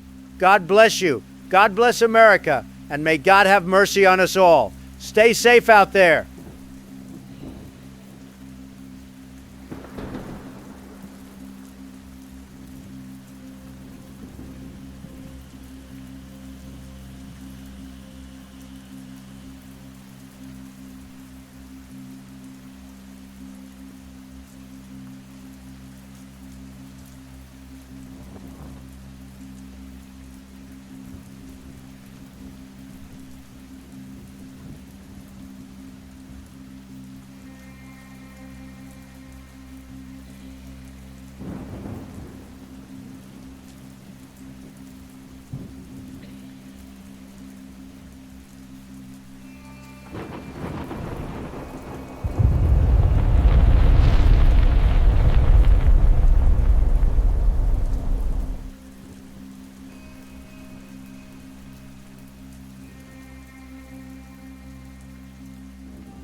We're receiving reports of major earthquakes on every continent.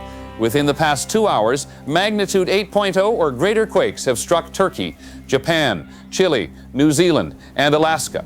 Simultaneously, seismologists are detecting something they say shouldn't be possible: global tectonic synchronization.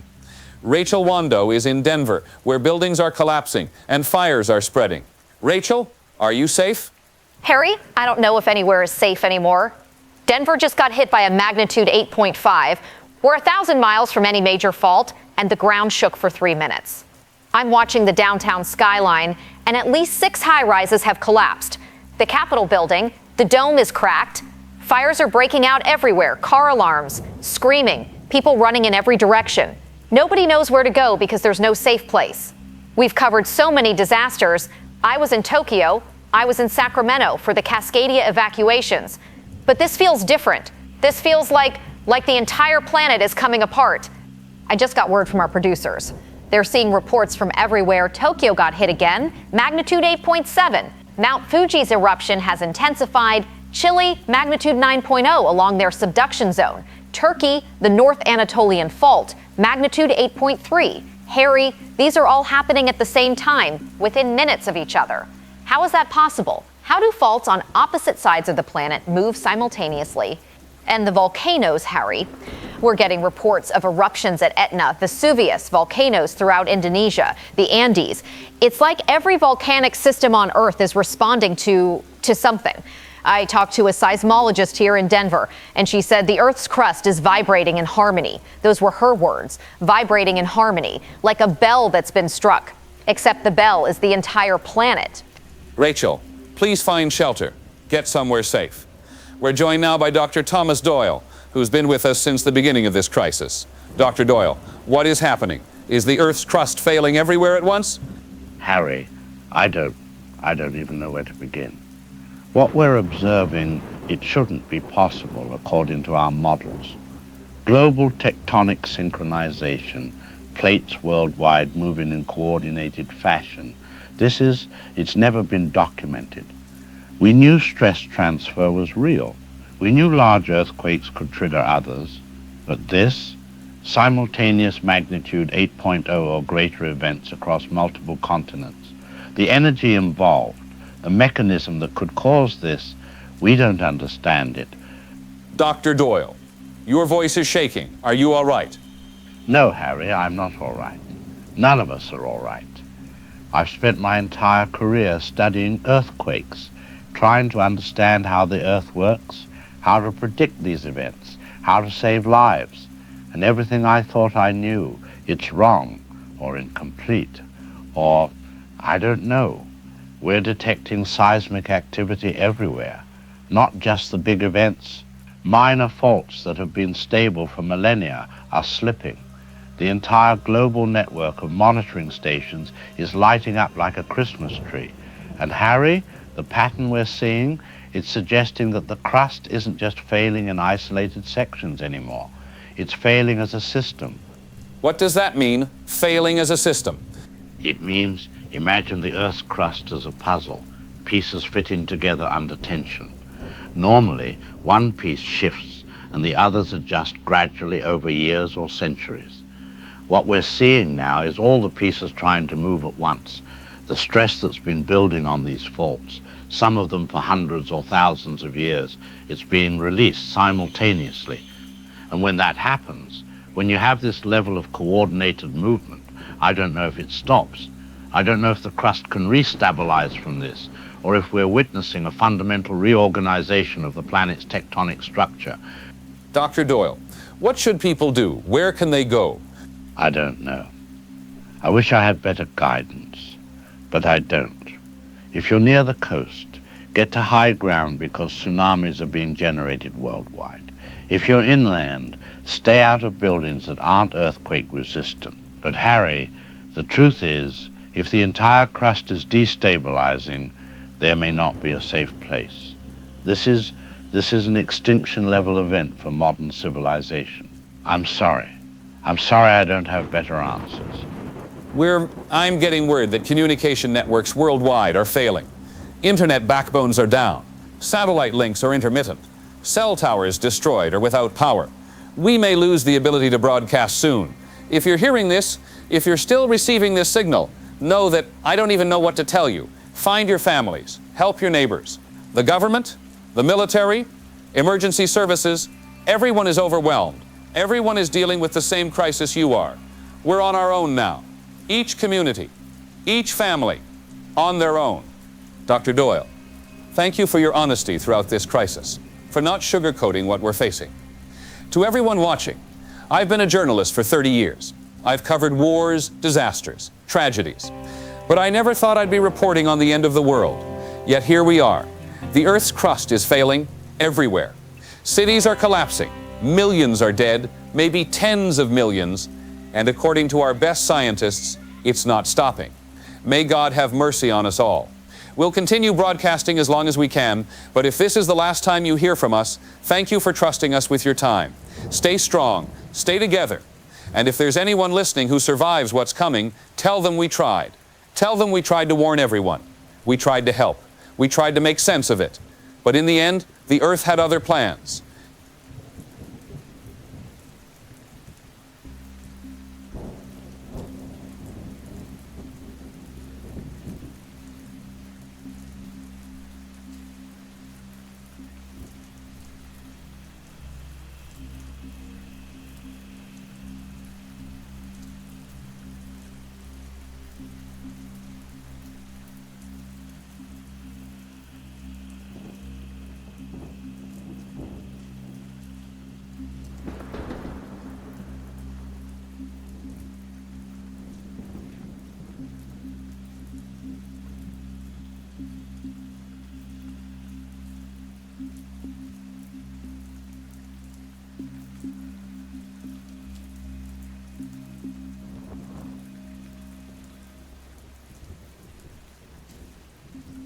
This is it. This is it, folks. The plan is in motion. The earthquakes everywhere, all at once. They did this. I've been telling you for weeks, for months, that this wasn't natural, that the elite, the globalists, they were weaponizing tectonic activity. And now look what's happening. Tokyo, Denver, Chile, Turkey, simultaneous magnitude 8.0 or greater. The entire planet is shaking. And you still think this is just geology? You still think this is Mother Nature? Wake up! They're killing us. They're killing all of us. I'm broadcasting from, I can't tell you where. They shut down the studio. They evacuated the building. I grabbed my equipment. I'm running this on battery power and a satellite uplink, and I don't know how long I've got. The ground keeps shaking every few minutes. Another tremor. I can hear sirens everywhere. I can see smoke rising from downtown. And folks, I'm scared. I've been doing this for 15 years, telling people about corruption, about conspiracies, about what the elite are planning, and everyone called me crazy. Everyone said I was paranoid, that I was fear-mongering. But I was right. I was right about all of it. They knew this was coming. The UN summit, the emergency reports, they were tracking this. They had data showing the stress building up globally. And what did they do? Did they warn us? Did they tell us to evacuate, to prepare? No. They implemented martial law. They took control because this is what they wanted. This is the crisis they've been waiting for. Total collapse so they can rebuild in their image. New world order. One world government. Except they didn't count on it being this bad. Because folks, I don't think they're in control anymore either. I think whatever they unleashed, whatever technology they used to trigger these quakes, it's out of control now. They opened Pandora's box and they can't close it. California is gone. Los Angeles, San Francisco, gone. The Pacific Northwest, Seattle, Portland, gone. And now Denver's not on a fault line. Denver's stable crust, but it just got hit by magnitude 8.5. How? How does that happen unless someone is causing it? HARP, deep underground bases, frequency weapons. They're resonating the entire crust. They're creating standing waves in the Earth's mantle, and it's working. Oh God, it's working too well. I've got family in Texas. My sister, my nephew, I haven't heard from them in 6 hours. Cell networks are down. I can't reach them. And I'm sitting here broadcasting to whoever's still listening, and I don't even know if my own family is alive. This is what they've done. They've destroyed everything. For what? For power? For control? Well, congratulations. You've got control of a dead planet. I'm getting reports from listeners. People emailing, calling in when they can get through. A guy in Florida says the ground is shaking there too. Someone in Montana says Mount Rainer's ash cloud has reached them. A woman in Georgia says power's out statewide and there's riots in Atlanta. Folks, this is global collapse. This is what I warned you about. And I don't even feel vindicated. I was right, but being right doesn't matter when everyone's dying. You know what the worst part is? The worst part is that I don't think the elite are safe either. I don't think their bunkers are going to save them. Because if the entire crust is failing, if magnitude 8.0 plus quakes are hitting everywhere simultaneously, those underground bases, they're going to collapse too. The elite thought they could ride this out. They thought they could trigger controlled demolition of civilization and then emerge to rebuild, but they miscalculated. They broke something they can't fix, and now we're all going to die. Them and us, everyone. I'm sorry. I'm sorry, folks. I'm breaking down here. I know I'm supposed to be strong. I'm supposed to be the one telling you to resist, to fight, to survive. But what's the point? Survive for what? The earth itself is tearing apart. Cities are rubble. Countries are gone. And the quakes aren't stopping. The scientists are saying they're not stopping. We had our chance. Decades, centuries of warning signs. The earthquakes, the climate change, the glacial melt destabilizing plates. We knew, the elite knew, the scientists knew, and nobody did anything because it was easier to ignore it, easier to pretend it wasn't happening, easier to focus on profits and power and control. My wife, God, I haven't talked about her on the show. We got divorced 3 years ago. She said I was obsessed, said I cared more about conspiracies than my family, and maybe she was right, maybe I did, but I was trying to protect them. I was trying to wake people up so this wouldn't happen. And now I don't even know if she's alive. I tried calling, nothing. My kids, I've got 2 kids, 11 and 14, and I don't know if I'll ever see them again. This is what it comes down to, folks. All the politics, all the conspiracy theories, all the fighting about who's right and who's wrong, and in the end, we're all just parents worrying about our kids. We're all just people who want to live, who want our families to live. If there's anyone still listening, and I don't know if there is, I want you to know, I tried. I tried to warn everyone. I tried to make people understand. Was I right about everything? No, probably not. Did I get things wrong? Did I go too far sometimes? Yeah, I did. But I was right about the big picture. I was right that something terrible was coming, and I'm sorry. I'm sorry I couldn't stop it. I'm sorry that all my warnings, all my broadcasts, all my research, I'm sorry it wasn't enough.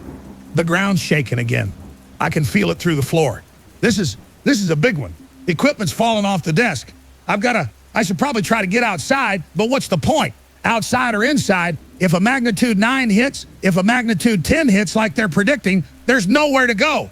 Folks, if this is the last broadcast, if this is the last time anyone hears my voice, tell your families you love them. Forget the politics, forget the conspiracies, forget all of it. Just hold the people you love and tell them, because that's all that matters now. That's all that ever mattered. I'm losing power. Battery's almost gone. Signal's breaking up. To my family, if you can somehow hear this, I love you. I'm sorry. I'm sorry for everything. To everyone else, God help us. God help us all. This is Daryl Dixon signing off for the last time. Stay strong, folks. And if there's anyone left after this, if somehow humanity survives, learn from our mistakes, don't let them.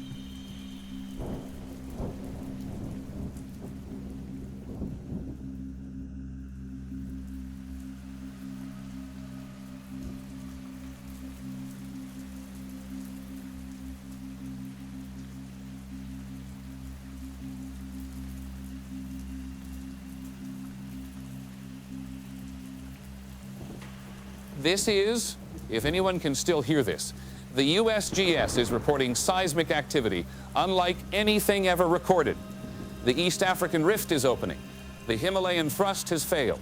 Magnitude 9.8 beneath Nepal and India.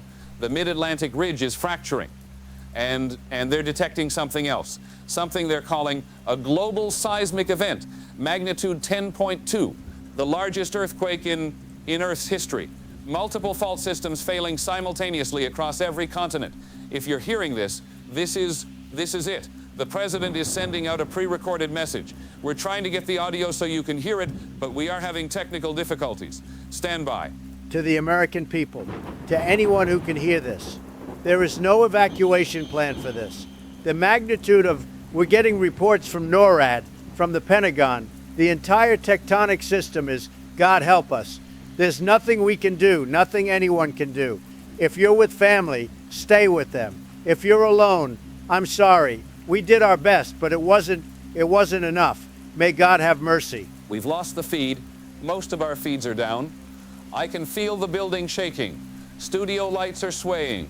Production crew is evacuating.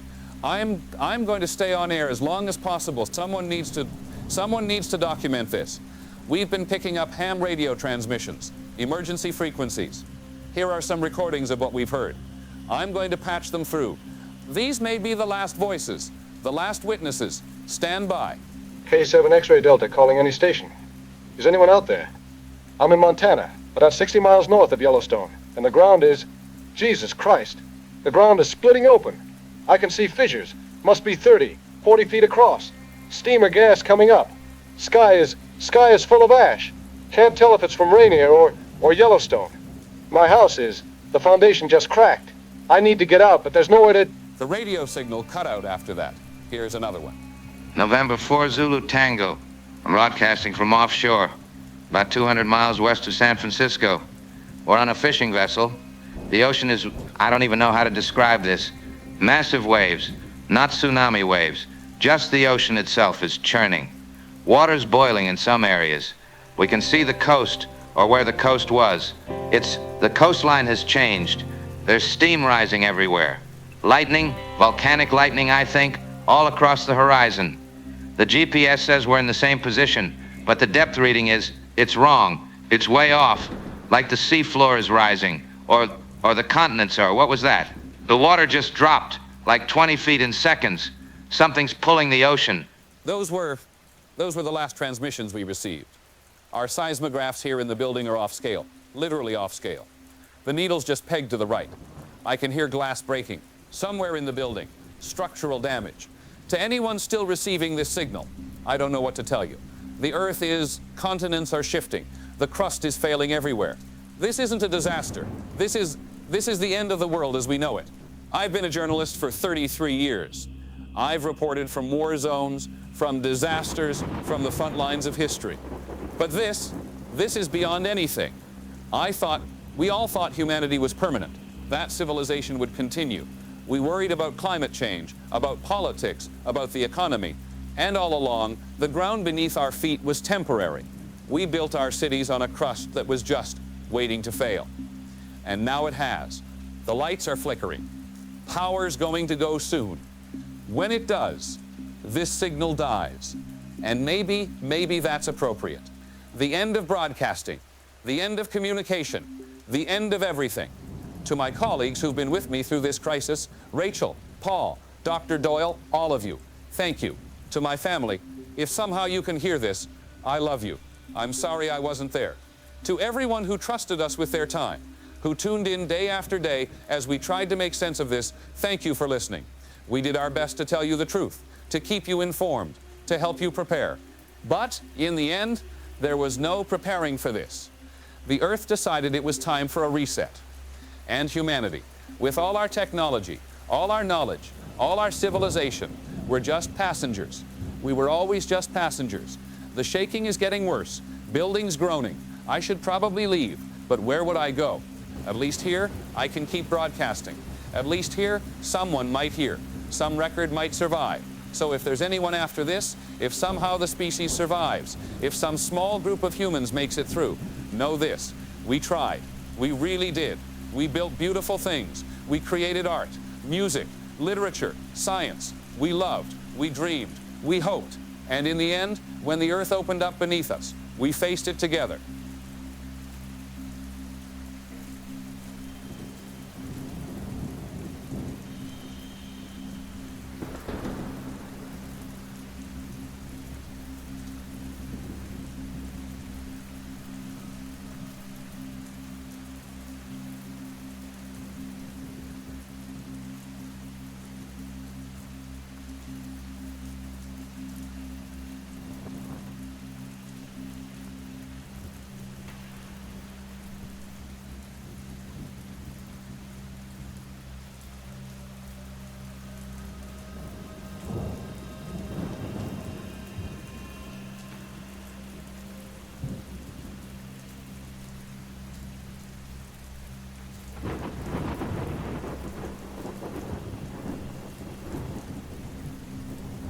Brothers and sisters, those of you who are still here, thank you for coming. I know the building is damaged. I know the power keeps going out. I know that some of you had to climb over rubble just to get through the doors, but you came anyway. And that tells me everything I need to know about faith. When the world is ending, when everything is falling apart, the faithful still gather. We still come together. We still seek God. Because in the end, He's all we have. He's all we've ever had. The scientists are saying this is it. Magnitude 10.2, the largest earthquake in history. The Earth's crust is failing everywhere at once. Cities are gone, countries are gone, millions, maybe billions are dead or dying. And we're sitting here in a damaged church with broken windows and cracks in the walls, holding this service by candlelight because the generators failed an hour ago. Some people might ask, Pastor, what's the point? Why hold a service when the world is ending? And my answer is simple, because this is when we need God most. This is when faith matters, not when things are easy, not when life is comfortable, but now, right now, when everything we built, everything we trusted is crumbling around us. I want to read to you from Revelation chapter 21. Then I saw a new heaven and a new earth. For the first heaven and the first earth had passed away, and there was no longer any sea. I saw the holy city, the new Jerusalem, coming down out of heaven from God, prepared as a bride beautifully dressed for her husband. And I heard a loud voice from the throne saying, Look, God's dwelling place is now among the people, and He will dwell with them. They will be His people, and God Himself will be with them and be their God. He will wipe every tear from their eyes. There will be no more death or mourning or crying or pain, for the old order of things has passed away. The old order of things has passed away. Church, that's where we are. The old order is passing. And I believe with everything in my heart that what comes next is God's new creation. Now, some of you might be thinking, but Pastor, this doesn't feel like God's plan. This feels like judgment. This feels like wrath. And you know what? Maybe it is. We've been terrible stewards of this planet. We've been terrible to each other. We've worshiped money and power instead of God. We've built weapons of mass destruction. We've ignored the poor, the suffering, the marginalized. We've destroyed forests, polluted oceans, driven species to extinction, and through it all, God gave us warning after warning. Earthquakes in diverse places, signs in the heavens, creation itself groaning, and we didn't listen, we didn't change. So yes, maybe this is judgment. Maybe God has said, enough, you had your chance. But even in judgment, God is merciful. Even now, He offers grace. Because here's what I believe. I believe that Jesus Christ died for our sins. I believe that He rose from the dead. I believe that He conquered death itself. And I believe that when we die, and church, we're all going to die soon, I believe that those of us who have accepted Jesus as Lord and Savior, we're going home. We're going to be with Him. No more pain, no more fear, no more earthquakes or fires or disasters. Just peace, just love, just the presence of God for all eternity. And church, if you're sitting here right now and you're not sure where you stand with God, if you've never accepted Jesus, now is the time. Not tomorrow, not next week, now. Because we may not have tomorrow. I'm not going to do a long altar call. I'm not going to pressure anyone. But if you want to accept Jesus right now, just bow your head and pray with me. Say, Jesus, I'm a sinner. I need a Savior. I believe You died for me and rose again. Come into my heart, forgive my sins, and when I die, take me home to be with You. That's it. That's all you need to say. He'll hear you. He'll receive you. And whatever happens in the next hour or the next day, you'll be ready. Amen. Church, I want you to know something. It's been my greatest honor to be your pastor, to baptize your children, to marry your sons and daughters, to bury your parents and grandparents with the hope of resurrection, to preach the word week after week, year after year. Some of you have been with me for 20 years. Some of you just started coming recently. But all of you, Every single one of you, you've been my family. And I want to thank you for that, for trusting me, for listening, for growing in faith together. It's been a privilege. The building's shaking again. I can feel it through the floor. This might be our last service. This might be the last time we gather as a church. So I want us to do something together. I want us to pray the Lord's Prayer. All of us together one last time. And then I'm going to ask you to go home. Go to your families. Hold your loved ones. Tell them you love them. And wait for the Lord. Wait for Him to come, to take us home. Are you ready? Let's pray together. Our Father, who art in heaven, hallowed be thy name. Thy kingdom come, thy will be done, on earth as it is in heaven. Give us this day our daily bread, and forgive us our trespasses, as we forgive those who trespass against us. And lead us not into temptation, but deliver us from evil. For thine is the kingdom, and the power, and the glory, forever and ever.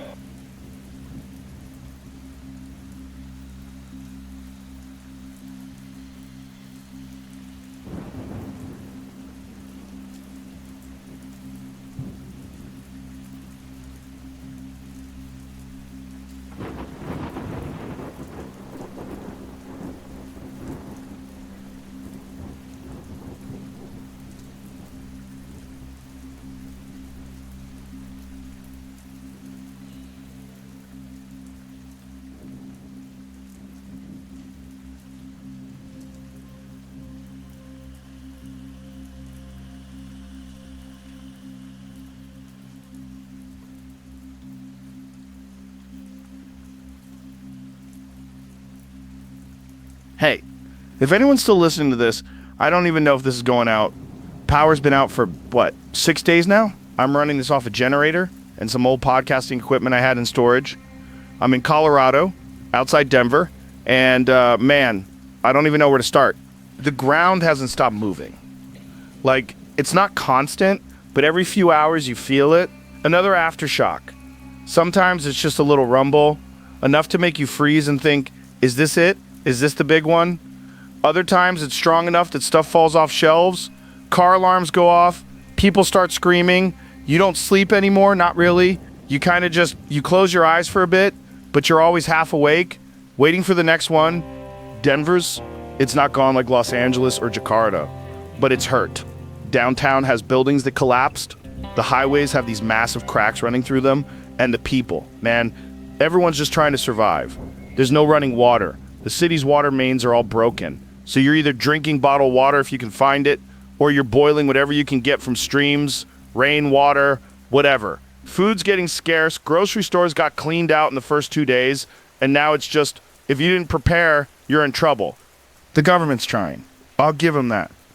You see military convoys rolling through, National Guards setting up distribution points.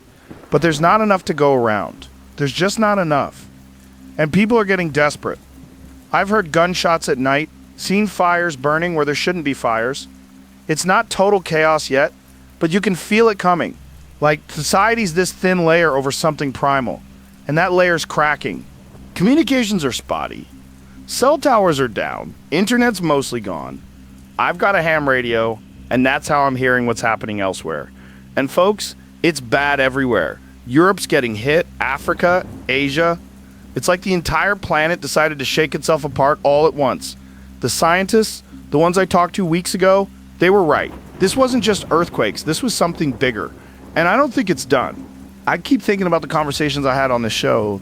Dr. Jeffrey saying, we can't stop it. Emmett talking about how we're not prepared for simultaneous disasters. They knew.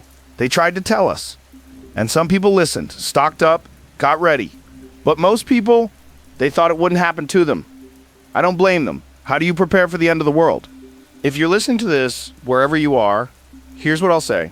Stay with people you trust. Don't go it alone. Share what you have. Help your neighbors, because that's all we've got left now. Each other. The infrastructure's gone. The supply chains are broken. It's just us trying to figure out how to survive on a planet that's, I don't know. It's like the Earth is resetting itself or something. I don't know if I'll be able to broadcast again. Generator's running low on fuel. But if this is it, if this is the last episode, I just want to say thank you for listening all these years. take care of yourselves, take care of each other, and I don't know, man. Maybe we'll get through this. Maybe we won't, but we tried. All right. Stay safe out there.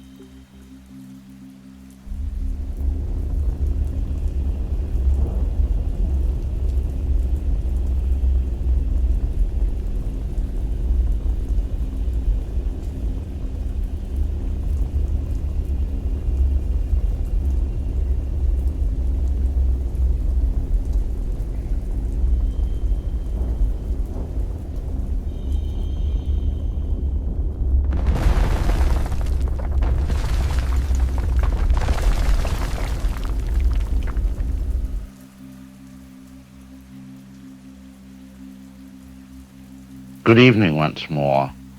Wow, that was rather final, wasn't it? You've just witnessed the Earth doing what it has done countless times before we arrived, and will do countless times after we're gone. The difference, of course, is that this time we were here to experience it. How unfortunate for us. The scientists in our tale were quite correct about one thing. The plates beneath our feet are always moving, always shifting, always building pressure. We simply choose not to think about it, much as we choose not to think about many uncomfortable truths, until, of course, we have no choice. In the end, our story wasn't really about earthquakes at all. It was about hubris, the belief that we could master nature, predict her moods, control her fury. We built our towers of glass and steel, our sprawling cities, our magnificent civilization, all on borrowed time. The Earth was merely calling in the debt. Of course, this was all fiction, a cautionary tale drawn from real science but taken to its absolute extreme. Your cities are still standing. The ground beneath you remains, for now, mercifully still. But perhaps tonight, when you feel that occasional tremor, that barely perceptible vibration, you'll wonder, is it just a truck passing by, or is it something far below, beginning to stir? Sleep well tonight, and do try not to think about the fact that you're resting on a thin crust of rock, floating atop thousands of miles of molten fury. It's been stable for your entire life, after all. What are the odds it would choose tonight to betray you? Good night.